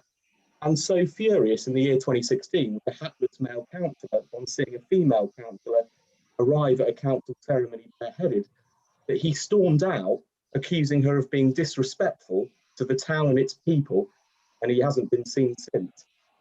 So with that tale in mind, East Devon might not quite be in the dark ages, but referring to chair rather than chairman would be a small but I think important step towards gender equality. Taken together, these recommendations are unlikely to be a panacea, which will see the number of women who run at the next election increase as much as we'd all like. The East Devon Conservative group, as Councillor McLaughlin mentioned, certainly have a long way to go, having one of the lowest female to male ratio in the country. In conclusion, Chair, what this motion seeks to do, at its heart, is to empower the role of women, and particularly younger women in local government, to inspire younger women to want to stand, to encourage younger women to want to take up senior positions without the fear that starting a family will lead to them being removed from that position. Wanting to start a family should never be considered a disadvantage, nor should illness, by the way. This policy, alongside the introduction of a bespoke clause in the Code of Conduct against sexism, would add a safeguard against a minority of male councillors who I'm afraid to say do live in the dark ages and have dinosaur-like tendencies when it comes to their views on mental health, gender, sexuality, other freedoms. I'm very proud to have had the opportunity to work so closely with Councillor McLaughlin on this motion. It's been an enormous pleasure to be involved in drafting this motion alongside her, and I hope that all 11 points in this motion gets unanimous support tonight. There are many recommendations on the table for discussion. For me, they're a no-brainer. I'd like to thank the Fawcett Society for the information and guidance they provided, and that's quite enough from me, Chair. Good night. Thank you. Yeah, thank you, Councillor Miller. So I'm just going to say I've got 8 people waiting to speak. So if I can ask people to keep their points short and to make sure that you don't repeat points that have already been made. Thank you. So if Councillor Eleanor Rylance, would you like to speak? Thank you, Chair. So I am going to speak to you as a linguist, as a translator, and also as the mother of 3 daughters. I'm going to tell you a little anecdote first, and this happened not very long ago because my youngest child is just 11. Now, when she was toddling, maybe 14, 15 months old, I took her to a playgroup, and she toddled up to the little garage which a little boy was playing with and waited her turn. And one of the other parents there, thinking that it would be a kind thing to do, shoved a doll into her arms instead to try and distract her. Now, she was a baby, okay, she was interested in cars. That's my first point. These things, this culture in which we bring up our girls starts incredibly young. Little boys and little girls go to nursery thinking they can rule the world, and they come back from nursery thinking that women are nurses and men are doctors. I rather think that my oldest daughter, who is a doctor, would rather disagree with that. Speaking as a linguist, this might seem like a very minor detail to people who are unaffected by it. In fact, I'm sitting in France at the moment. If in France, if you had a women's football match refereed by women with the entire stadium packed with women, they have their own pronoun, elle. You bring one man into that stadium and the whole stadium has to change gender. France is an incredibly gendered language. It's to the extent that actually there's a whole field of study which is linguistic feminism, seeking equality through language. Now, it may seem unimportant to people who are unaffected by it, but if you as a young girl look at a council and don't see yourself reflected there, if you don't see anybody who's like you, if you don't see anybody that you can relate to, you are going to be put off applying. And if anybody is listening to this who's looking at the council and thinking, oh, I can never be a councillor, they don't look anything like me, we're all sitting here because we put ourselves forward and we're elected. So go ahead and put yourselves forward, please. So going back to the language thing, it might seem like a minor detail, but to continue addressing a role as chairman is off-putting. It is putting people off from applying. It is making them step back before they've stepped forwards. If you're unaffected by this, you may be unaware of it. However, this council has been asked nicely over the last month to address chairs of committees and chairs of working parties as chair.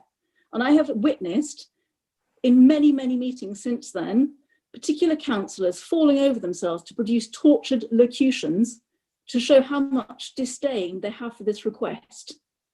And I'm sorry, but it's the only way that you can actually be genuinely asked to come into the 21st century and act like 21st century people and recognise that we're trying to achieve equality of representation and achieve a council that looks like the people we represent, is to bring it to council and force it through as a motion. Then that's what we have to do, I'm afraid. Because this is 2020, it's not 1970 anymore. You don't get away with casual sexism anymore. We want a council that represents us and represents the people outside this, well, I would maybe said this chamber, but of course we're all sitting in different places. But the people of East Devon should be represented. They should be able to look at us and see themselves represented. And until 2019, I'm sorry, but that was not the case. 2019 brought in a rash of fresh, young talent and a diversity of people. And in order to achieve adequate representation, we should be aiming for diversity. Diversity is strength. And any councillor who does not believe that, I urge them to read Matthew Said's book on diversity and how an organisation gains from diversity. So I would urge you all to support this motion. It may seem trivial. If it does seem trivial to you, you've got no reason to vote against it. We should not be attempting to hang on to 1960s, 1950s traditions anymore. This is 2020. Please get with the plot. And to be honest, if you don't like being in 2020, then maybe it's time for you not to be representing people anymore. Sorry. Thank you. Thank you, Councillor Rylance. So Councillor Joe Wibley. Hi there, I'll be really quick. I think councillors may worry that we're becoming too woke and too right on. I couldn't disagree more. If we adopt this motion, I think all it does is it ensures that we're fair, that we're the fair, equitable and forward-thinking council that I hoped we would become under this administration. I think we had the LGBT plus and WASPI proposals last month. I think the council was probably in danger of getting a reputation for fairness and equality-led reform. And who could have said that this time last year? These might appear to be little details and inconsequential, as Councillor Rylance said, but I disagree entirely. And I urge colleagues to adopt these proposals because I think they're entirely necessary. Thank you. Thank you, Councillor Wibley. And on now to Councillor Paul Arnott. Thank you, Chair. Again, I'll try and be very brief, and I need to be very careful here, don't I, that I'm not guilty of mansplaining or indeed misappropriation of this subject. It gives me a very quick opportunity to mention something that we forgot to mention to Councillor Ingham earlier, which was about the WASPI women issue. And if you remember, we've written to the MPs because the WASPI women are over 50 and they are being affected by the pandemic economically. And we've written to the MPs and we've just received a reply actually saying in essence, sorry lads, there's nothing we can do. We've asked the Chancellor. I'm just going to anticipate what any Conservatives likely to speak may mention, which is Mrs. Thatcher and Mrs. May. Well, when it comes to how they were addressed in the House of Commons when they were Prime Minister, it wasn't Madam Prime Minister or Madam Lady Prime Minister, Madam Mrs. Prime Minister, it was Prime Minister. And that was good for Mrs. then Lady Thatcher as long ago as 1979. So it should be good enough for this council to call people who happen to be female chair and to call men chair as well. I celebrate this moment, not least because Councillor Reiners has used the expression tortured locutions in a council meeting. And I know exactly what she means.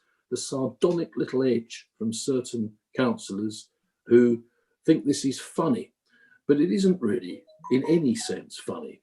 My daughters played football and I coached their team for many years in Colleton. And I remember very clearly a day when a dad on the touchline said to his son on the left wing, "Go on, son, go down here, go down this side. There's only a little girl at right back." And that was my daughter. And that little girl left him flat on his face, eating the soil of Colleton as she ran up the pitch and crossed the ball onto the head of a young man called Kieran, who nodded it into the back of the net. And I like to think that little boy, but particularly his father, learned a lesson that day, which was now about 15 years ago. Language really matters. The word chair, I have always struggled with because, of course, originally the idea of chairman is that somebody is manning the chair, but that meaning has been completely lost. It is clearly alienating to people who are in any way sensitive to diversity and to gender issues. And I think for that reason alone, we must change the way in which we speak to people at this council. On the other issues which have been brilliantly spoken about by Cathy McLaughlin and Paul Miller, I'll pass no comment. If I may though, Chair, the only thing, can I be the first just to say, can we ask for a recorded vote on this one? I'm sure it's going to be unanimous, but I think it's important that the people of East Devon see who thinks this is a truly good idea and who doesn't. And not least, it will let us see who has decided to leave the meeting as well. Thank you, Chair. Thank you. So, Henry, is that just can we approve a recorded vote by green ticks and red crosses? You can do, but you'll need a seconder first. Thank you. So is anybody willing to second the recorded vote? I will second that. We all will. We'll all second it. Thank you. I saw Councillor Rowland's hand go up, so if we can note Councillor Rowland as the seconder, thank you so much. And do you want to take that now, Chair, or do you want to wait until just before the vote? Shall we do that now? Okay. So, councillors, you are having a vote on whether or not to hold a recorded vote on the ultimate motion that gets voted on. If you are in favour of a recorded vote, can you vote with a green tick, please? And if you are against, if you can vote with a red cross. So if you can cast your votes, please.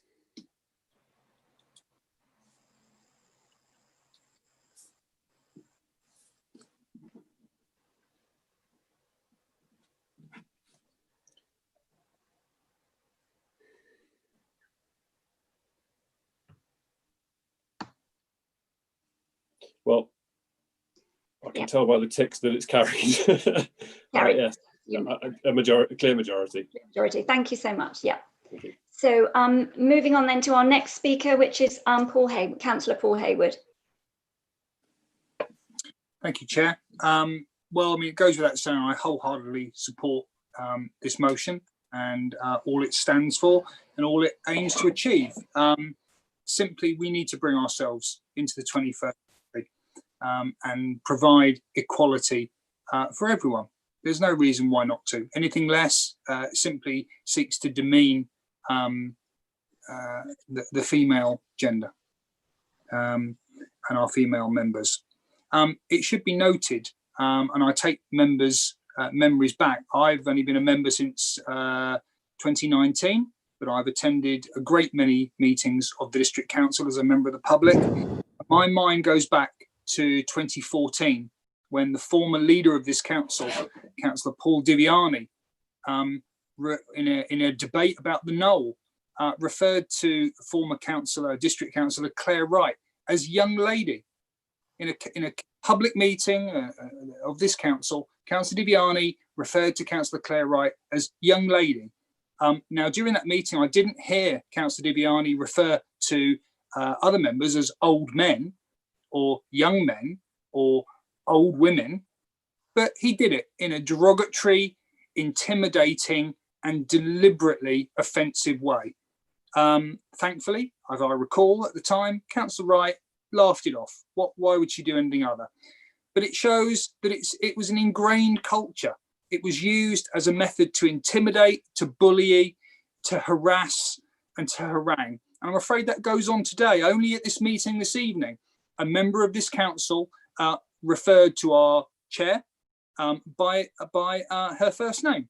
Unacceptable. There's respect for the chair of this council. The same member referred to another member as she. Well, I remember teaching my children that, you know, when you say she, what, the cat's mother? No, you refer to us by our titles because it's polite, it's courteous and it's civil. I've seen in the chat earlier a very uncivil comment, and it aggrieves me because members should know better. And I'm afraid, as previous members and speakers have said, if it requires a motion of council to actually bring these members to heel and make them understand that civility and kindness and respect and equality is simply a matter of course in the 21st century, then so be it. We'll vote on this. I am minded and actually quite shocked of how many members of this council have already left this meeting before this vote. Obviously, they don't consider it important. They consider it beneath them.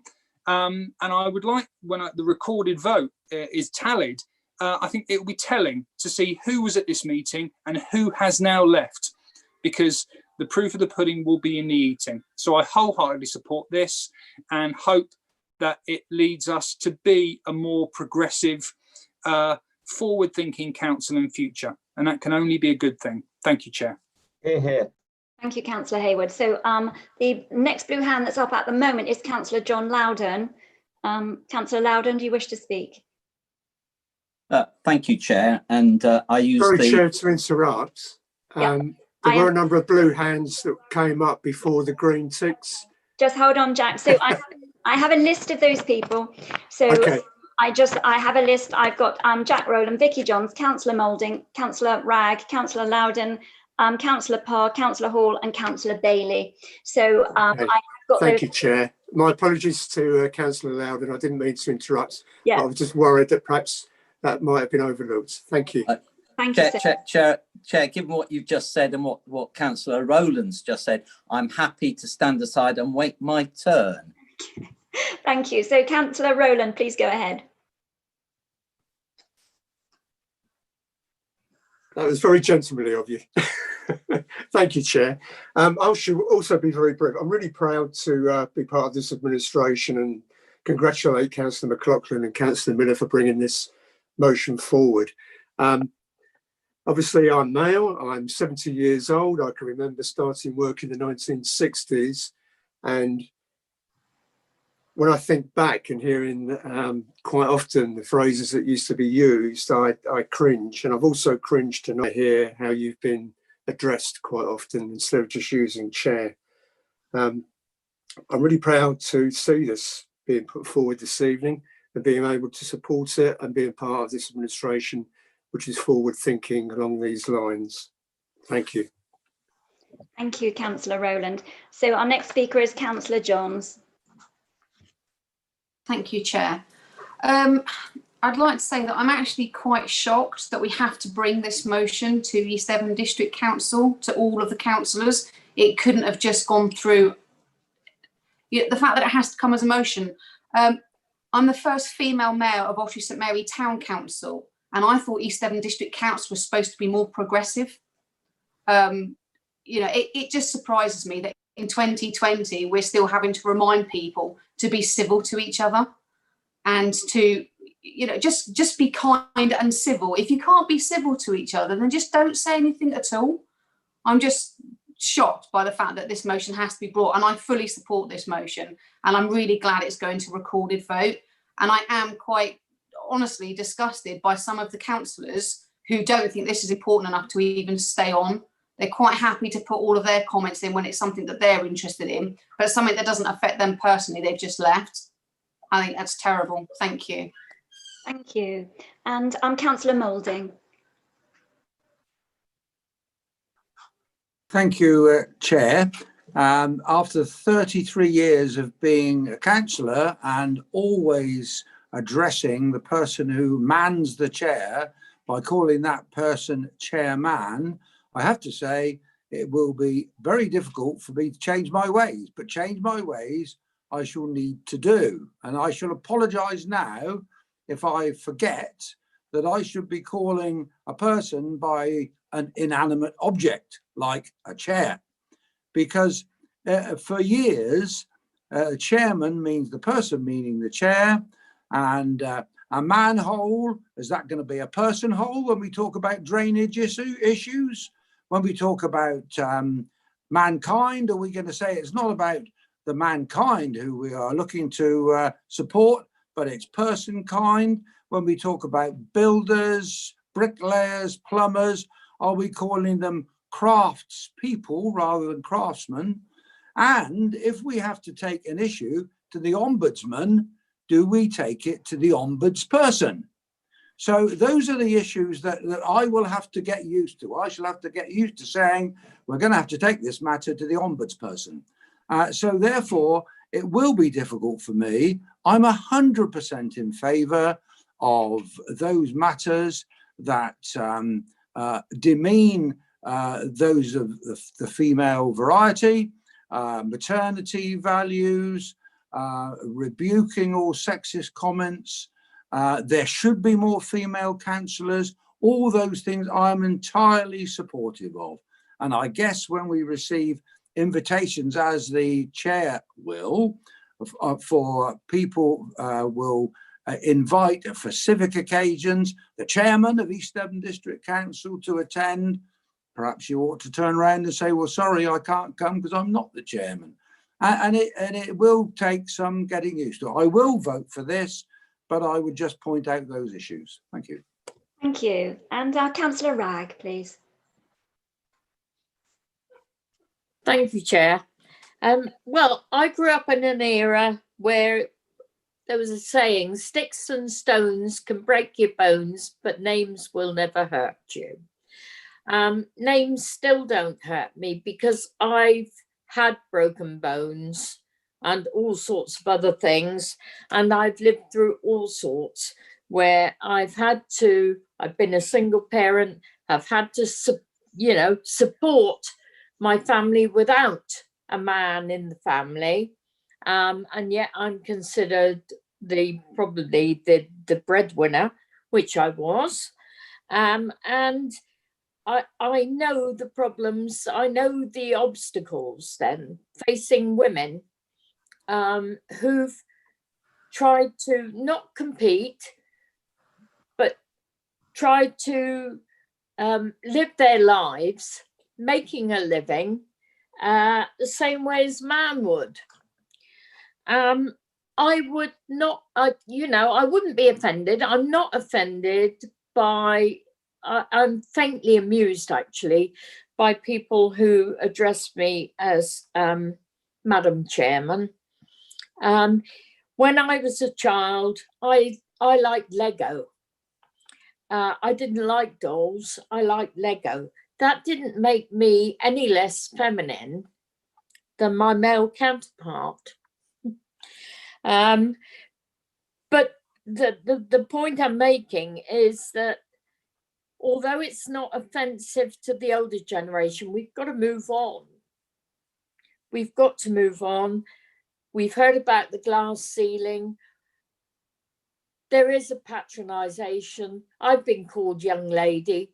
I am neither young. Whether I'm a lady is a matter for discretion.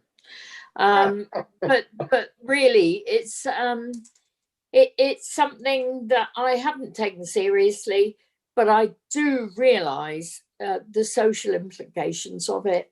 And so I'm fully behind this, because I believe that women have been undervalued. We're supposed to be in the kitchen making cakes. Well, okay, I'm chairman of planning and I still make cakes. So, you know, can you make cakes, any of you men? No.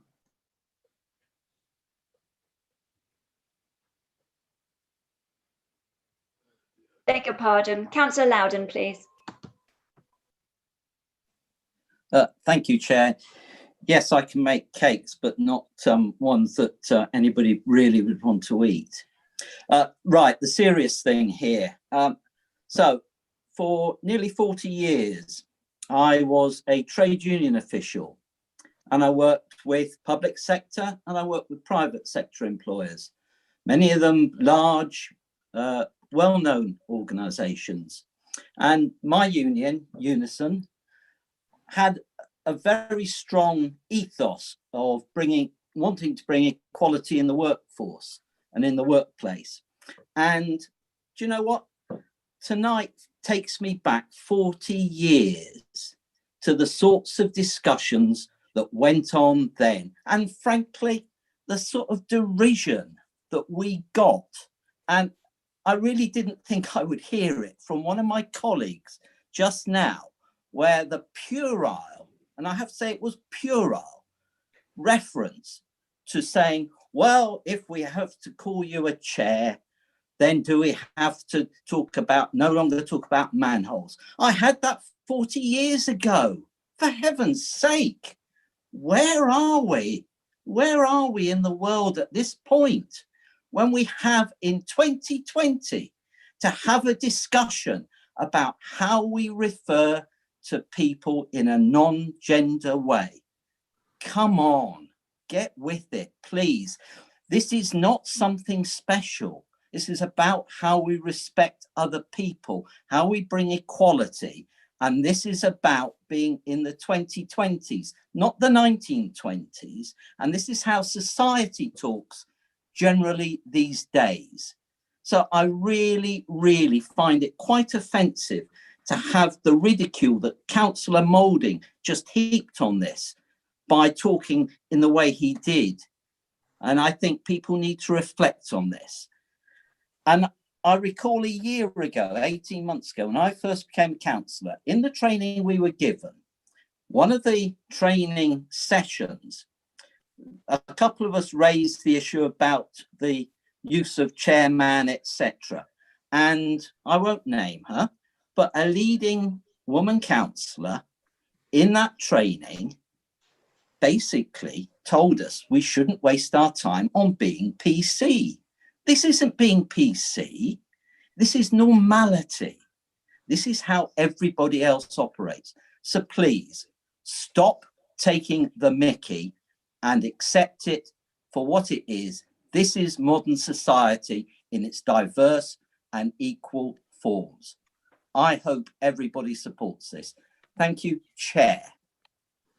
Thank you, Councillor Loudon. So, Councillor Parr, please. Thank you. And I have to agree entirely with what Councillor Moulding said and really what Councillor Ragg said. You know, we are focused on this question of whether someone's called a chair or a chairman. Chairman is the role. It's nothing to do with whether you're a woman or a man. It's the role of the person that's conducting the meeting. And I've been a chairman at East Devon, as Councillor Ragg is now chairman of planning. I was chairman of planning. She called herself chairman of planning just now because that's what we were. And quite honestly, I don't see it as any matter of disrespect at all. I think we all have gone past that. I mean, whether men think we're equal or not, women are equal and they know they are, and that's that. I'm very happy, and I think the most important parts of this motion are all the other parts apart from 4 and 5. It is very important that we bring in proper maternity allowances. And obviously, it's very important that as many women as want to stand to be councillors are encouraged to and can do it. But I really don't think it matters at all to me whether you're called chairman or chair. After all, a chair is a thing to be sat on, and I would not want to be sat on if I was being chairman of a meeting. However, if people want to put this into the constitution, then I'm sure that's what the meeting will agree, but I do think it is really unimportant compared to all the rest of this motion, which I do strongly support. Thank you, Councillor Parr. And Councillor Hall, please. Thank you very much, and thank you for giving me the opportunity to speak. All the motions that I've seen over the last few months, I've done nothing but warm my heart, and I will actually thank you all for that. Equality is something I hold dearly. As an example, with maternity and help ladies, help society that little bit more. I think it's the right thing to do. There's no doubt about it. The barriers do need to be broke down a little bit more. And we need to lead to ensure the future is that little bit more brighter, because a lot of us are at that age, we're in a sandwich. We have older females in around our family, we're lucky, and we have also the younger element who are looking to us to lead the way. In my work life, I have seen massive changes. In one business, I was very fortunate to have the first lady who worked in that organization on the shop floor. And thereafter, we had the first lady on the shop floor who was going through maternity. And I could see the struggles this person was going through on long shifts, etc. And I saw lots of different policies come in to support ladies, to help them be comfortable at work during this time. And I've seen, again, evolve even more after childbirth, that they're going back to the workplace and they're able to flourish and add to the organisation. I just feel this fits very, very well with society and where we need to go. I do feel that East Devon District Council is really leading the way.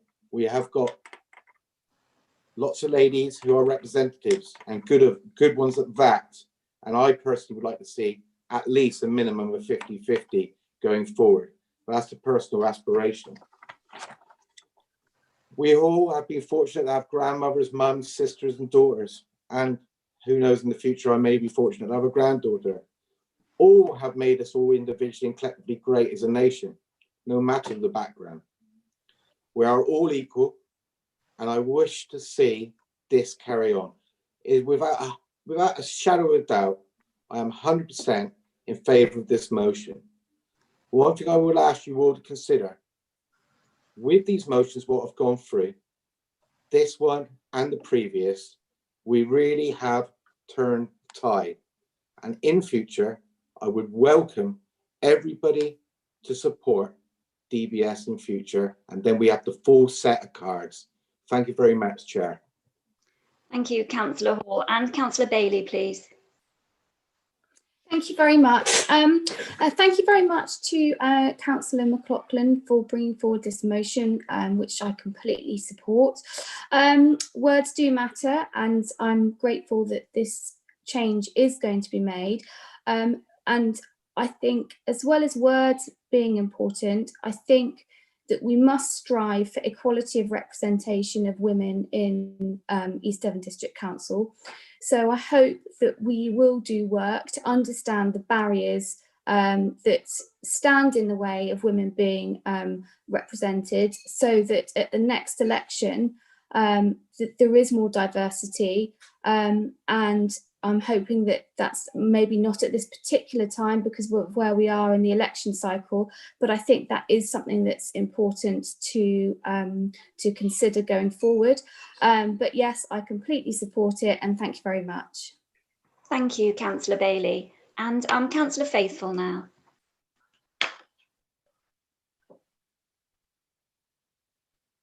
Councillor Faithful. Thank you, Chair. When we were talking about candidates, having members of the council, male or female, I recall when we were trying to get candidates for independent candidates for the election, we were struggling to get anything, whether it's male or female. We had so many empty wards not covered. So I think it's kind of getting a bit away from what is the issue. If you're not prepared to stand, whether you're male or female, then you're not going to be a councillor.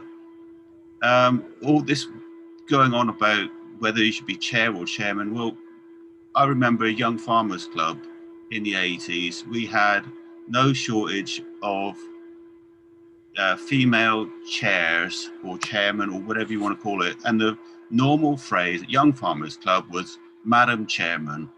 And it was accepted, male or female. And I think there was probably more female members in Young Farmers Club than there was male.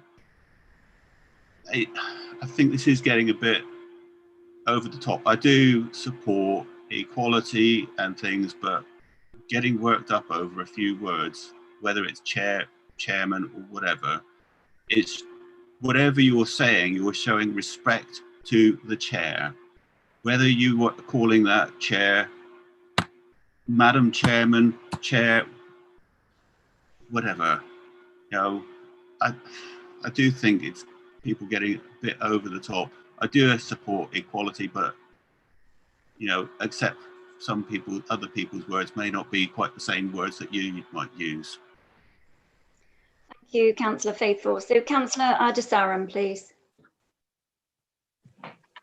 Yes, thank you, Chair. A very positive motion, which clearly every speaker has said.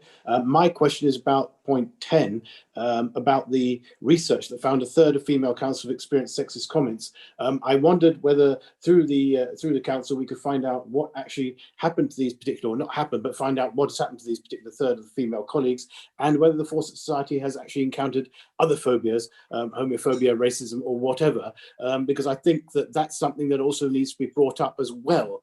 Not that, you know, it's important that we understand there's a lot of phobias out there, and clearly I think that's something that we need to look at, and I'd welcome the opportunity to explore item 10 in greater detail, to actually find out the evidence and find out what has happened to these people, who, if we can find out what's happened to them and what actions were taken, because clearly these were issues which need to come to light, and it's through this evening's motion that we were able to do that. So thank you very much, Chair. That was my comment. Thank you, Councillor Desaram, and perhaps you can look into that for us. Thank you. So Councillor Skinner. Thank you, Madam Chairman. Madam Chair, I'll get it wrong already. 21 years I've been doing this, and like Councillor Faithfull said, I was in Young Farmers and we had chairman and all the rest of it, and it's where we're going in society. I'm quite happy to go along with this, to be honest, and I don't think anybody calls anybody chairman as a lady's a chairman is trying to be offensive in any way. I think it's just the way that it's always been. I always used to refer to, and I did make me smile with Councillor Ragg, I always referred to Councillor Ragg as Madam Chairman and Mr. Chairman, and that's how I used to try to get over it, because Councillor Arnott is absolutely right, and he put a little bit of history on the front of it. It was about manning the chair, and it wasn't about being a man in the chair, it was about manning the chair. But we're all moving on. Let's keep it brief. I'm actually going to be, I don't think anybody wants to be offensive. I certainly don't want to be. I have very much respect to women and people generally, whoever they are, and their colour, creed, sexual gender orientation makes no difference to me. So I actually find that I shall be supporting this, and I welcome lots of the ways of going forward and doing lots of things. But one must always respect as well the fact that the way it's always been, and not be offensive to people. Everybody is allowed their opinion and their view, and it's not to be down crying the way we've done things in the past necessarily. It's just the way that it's been. Thank you. Thank you, Councillor Skinner. And Councillor Tom Wright. Thank you, Chair. I got that right. I totally support this motion, and I think, you know, I've moved down here not that long ago, and I actually did find that in many ways the further west one came, the the stronger it was that old traditions hung on. So I'll be totally supporting this motion. The only thing I would like to say, and it's in defence of Andrew Moulding, who was mentioned, that I've never met any councillor in this council or other councils that I have been to who has been more respectful to councillors of whatever gender, age, or even political views.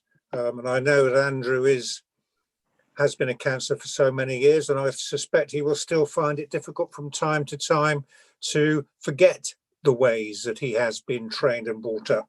So all I would say is that I am certain in what Andrew said, he did not mean anything disparaging or insulting to you or to any other person who holds the office of chair of any meeting. And I'd just like to say that, but end up by saying I totally support this motion. Thank you. Thank you, Councillor Wright. And Councillor Jackson. Many thanks, Chair. I just want to check you can hear me because I had microphone problems during roll call.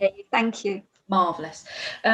Yeah, I think the essence, the heart of this motion is about trying to make an inclusive environment for anyone who's considering being a councillor in future, and making it an inclusive and unintimidating environment to operate within if you happen to be female, as well as obviously the issues around maternity leave. As a reasonably newly elected councillor and a young female myself, it was a very intimidating thing to step into. And so I completely welcome this. And I have absolute faith that whilst I know referring to the chair as chairman is a habit that's going to be very difficult for some of my colleagues to break, I have complete faith in their ability to learn new things. So I'm sure they'll be able to adopt this change if it is in fact voted forward. Thank you. Thank you, Councillor Jackson. So if everyone has now spoken, I invite Councillor McLaughlin to sum up, please. Thank you, Chair. Thank you to everybody who's spoken. I know perhaps it's not going to be easy for some to remember to address Chair as Chair. I just think that we have to remember, I mean, I'm thinking about medicine a long while ago, maybe not even that long ago. In medicine, to resuscitate people, the doctors would blow smoke up your bottom. And, you know, we've moved on. We no longer do that to resuscitate people.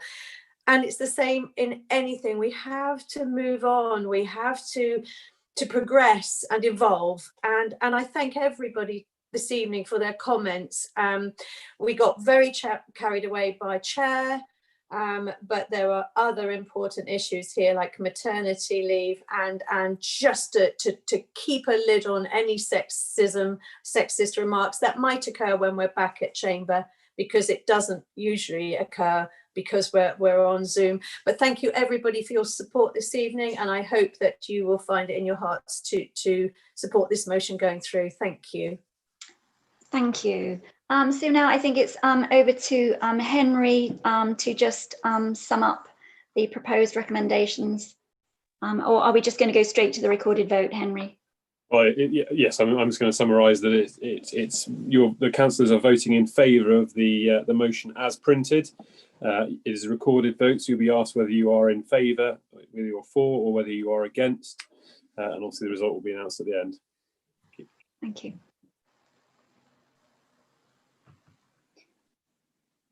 So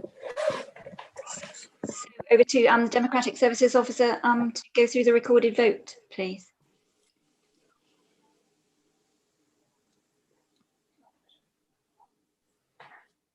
Who's got the sheet?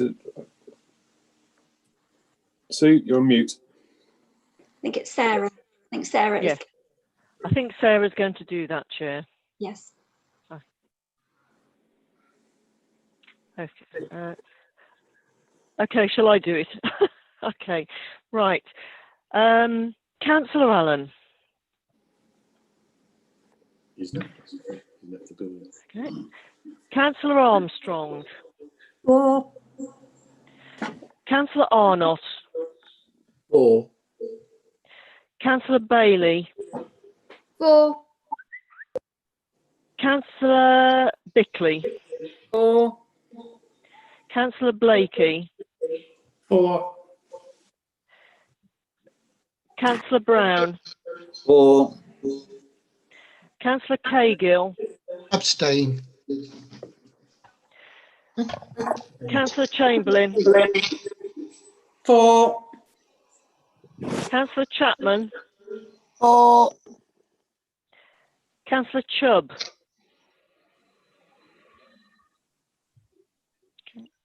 Councillor Coleman. For. Councillor Davey. For. Councillor DeSarum. For. Councillor Faithful. Abstain. Abstain. Okay. Councillor Gazzard. For. Councillor Hall. Massive 4. Okay. Councillor Hartnell. For. Councillor Hawkins. For. Councillor Hayward. For. Councillor Hookway. Sorry, apologies, Sue. I don't know who said 4 under my name, but it wasn't myself.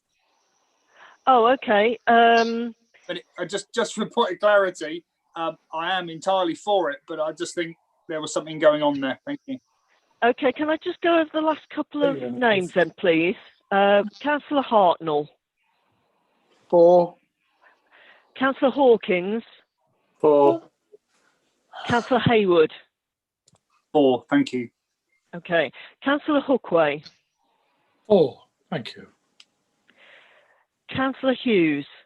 For. Councillor Ingham. Go Oh, Coming right. in a Okay. minute. Councillor Jackson. For. Thank you, Sue. Councillor Jarvis. Okay. Councillor Jeffrey. For. Councillor Johns. 100% for. Thank you, Sue. Councillor Young. For. Councillor King. For. Councillor Ledger.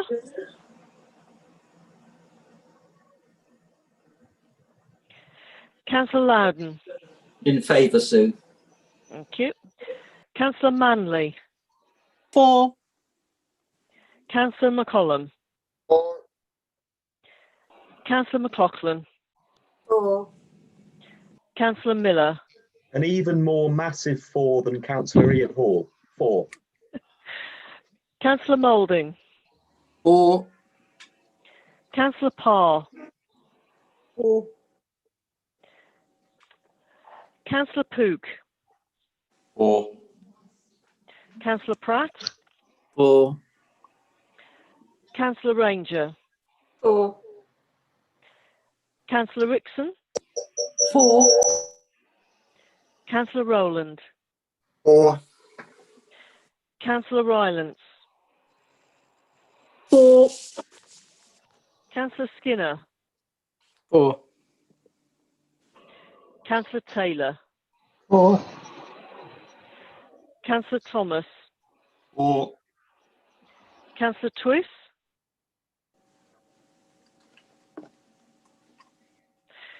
Councillor Wibley. The most massive of all the massive 4s. Councillor Woodward. For. Councillor Ragg. All with cakes. Councillor Tom Wright. 4. Okay. May I make an apology on behalf of Dan Ledger? He recorded his apologies saying he had to be called out at 10 to 7. Okay. Thank you. Okay. Well, the motion has clearly got a majority. Do you want me to count the numbers? Yes, please. Yeah. Okay. Bear with me a minute.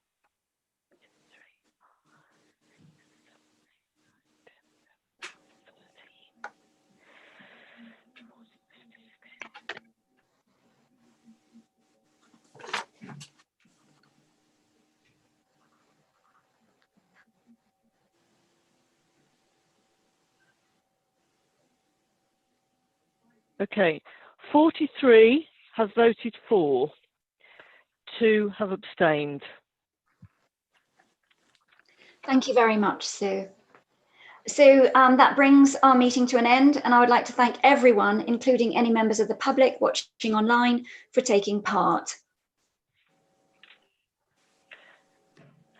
Thank you, Chair. I'll mute everybody and turn off the live stream.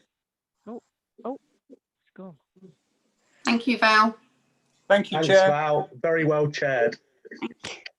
Thanks, Val. Thank you, everyone.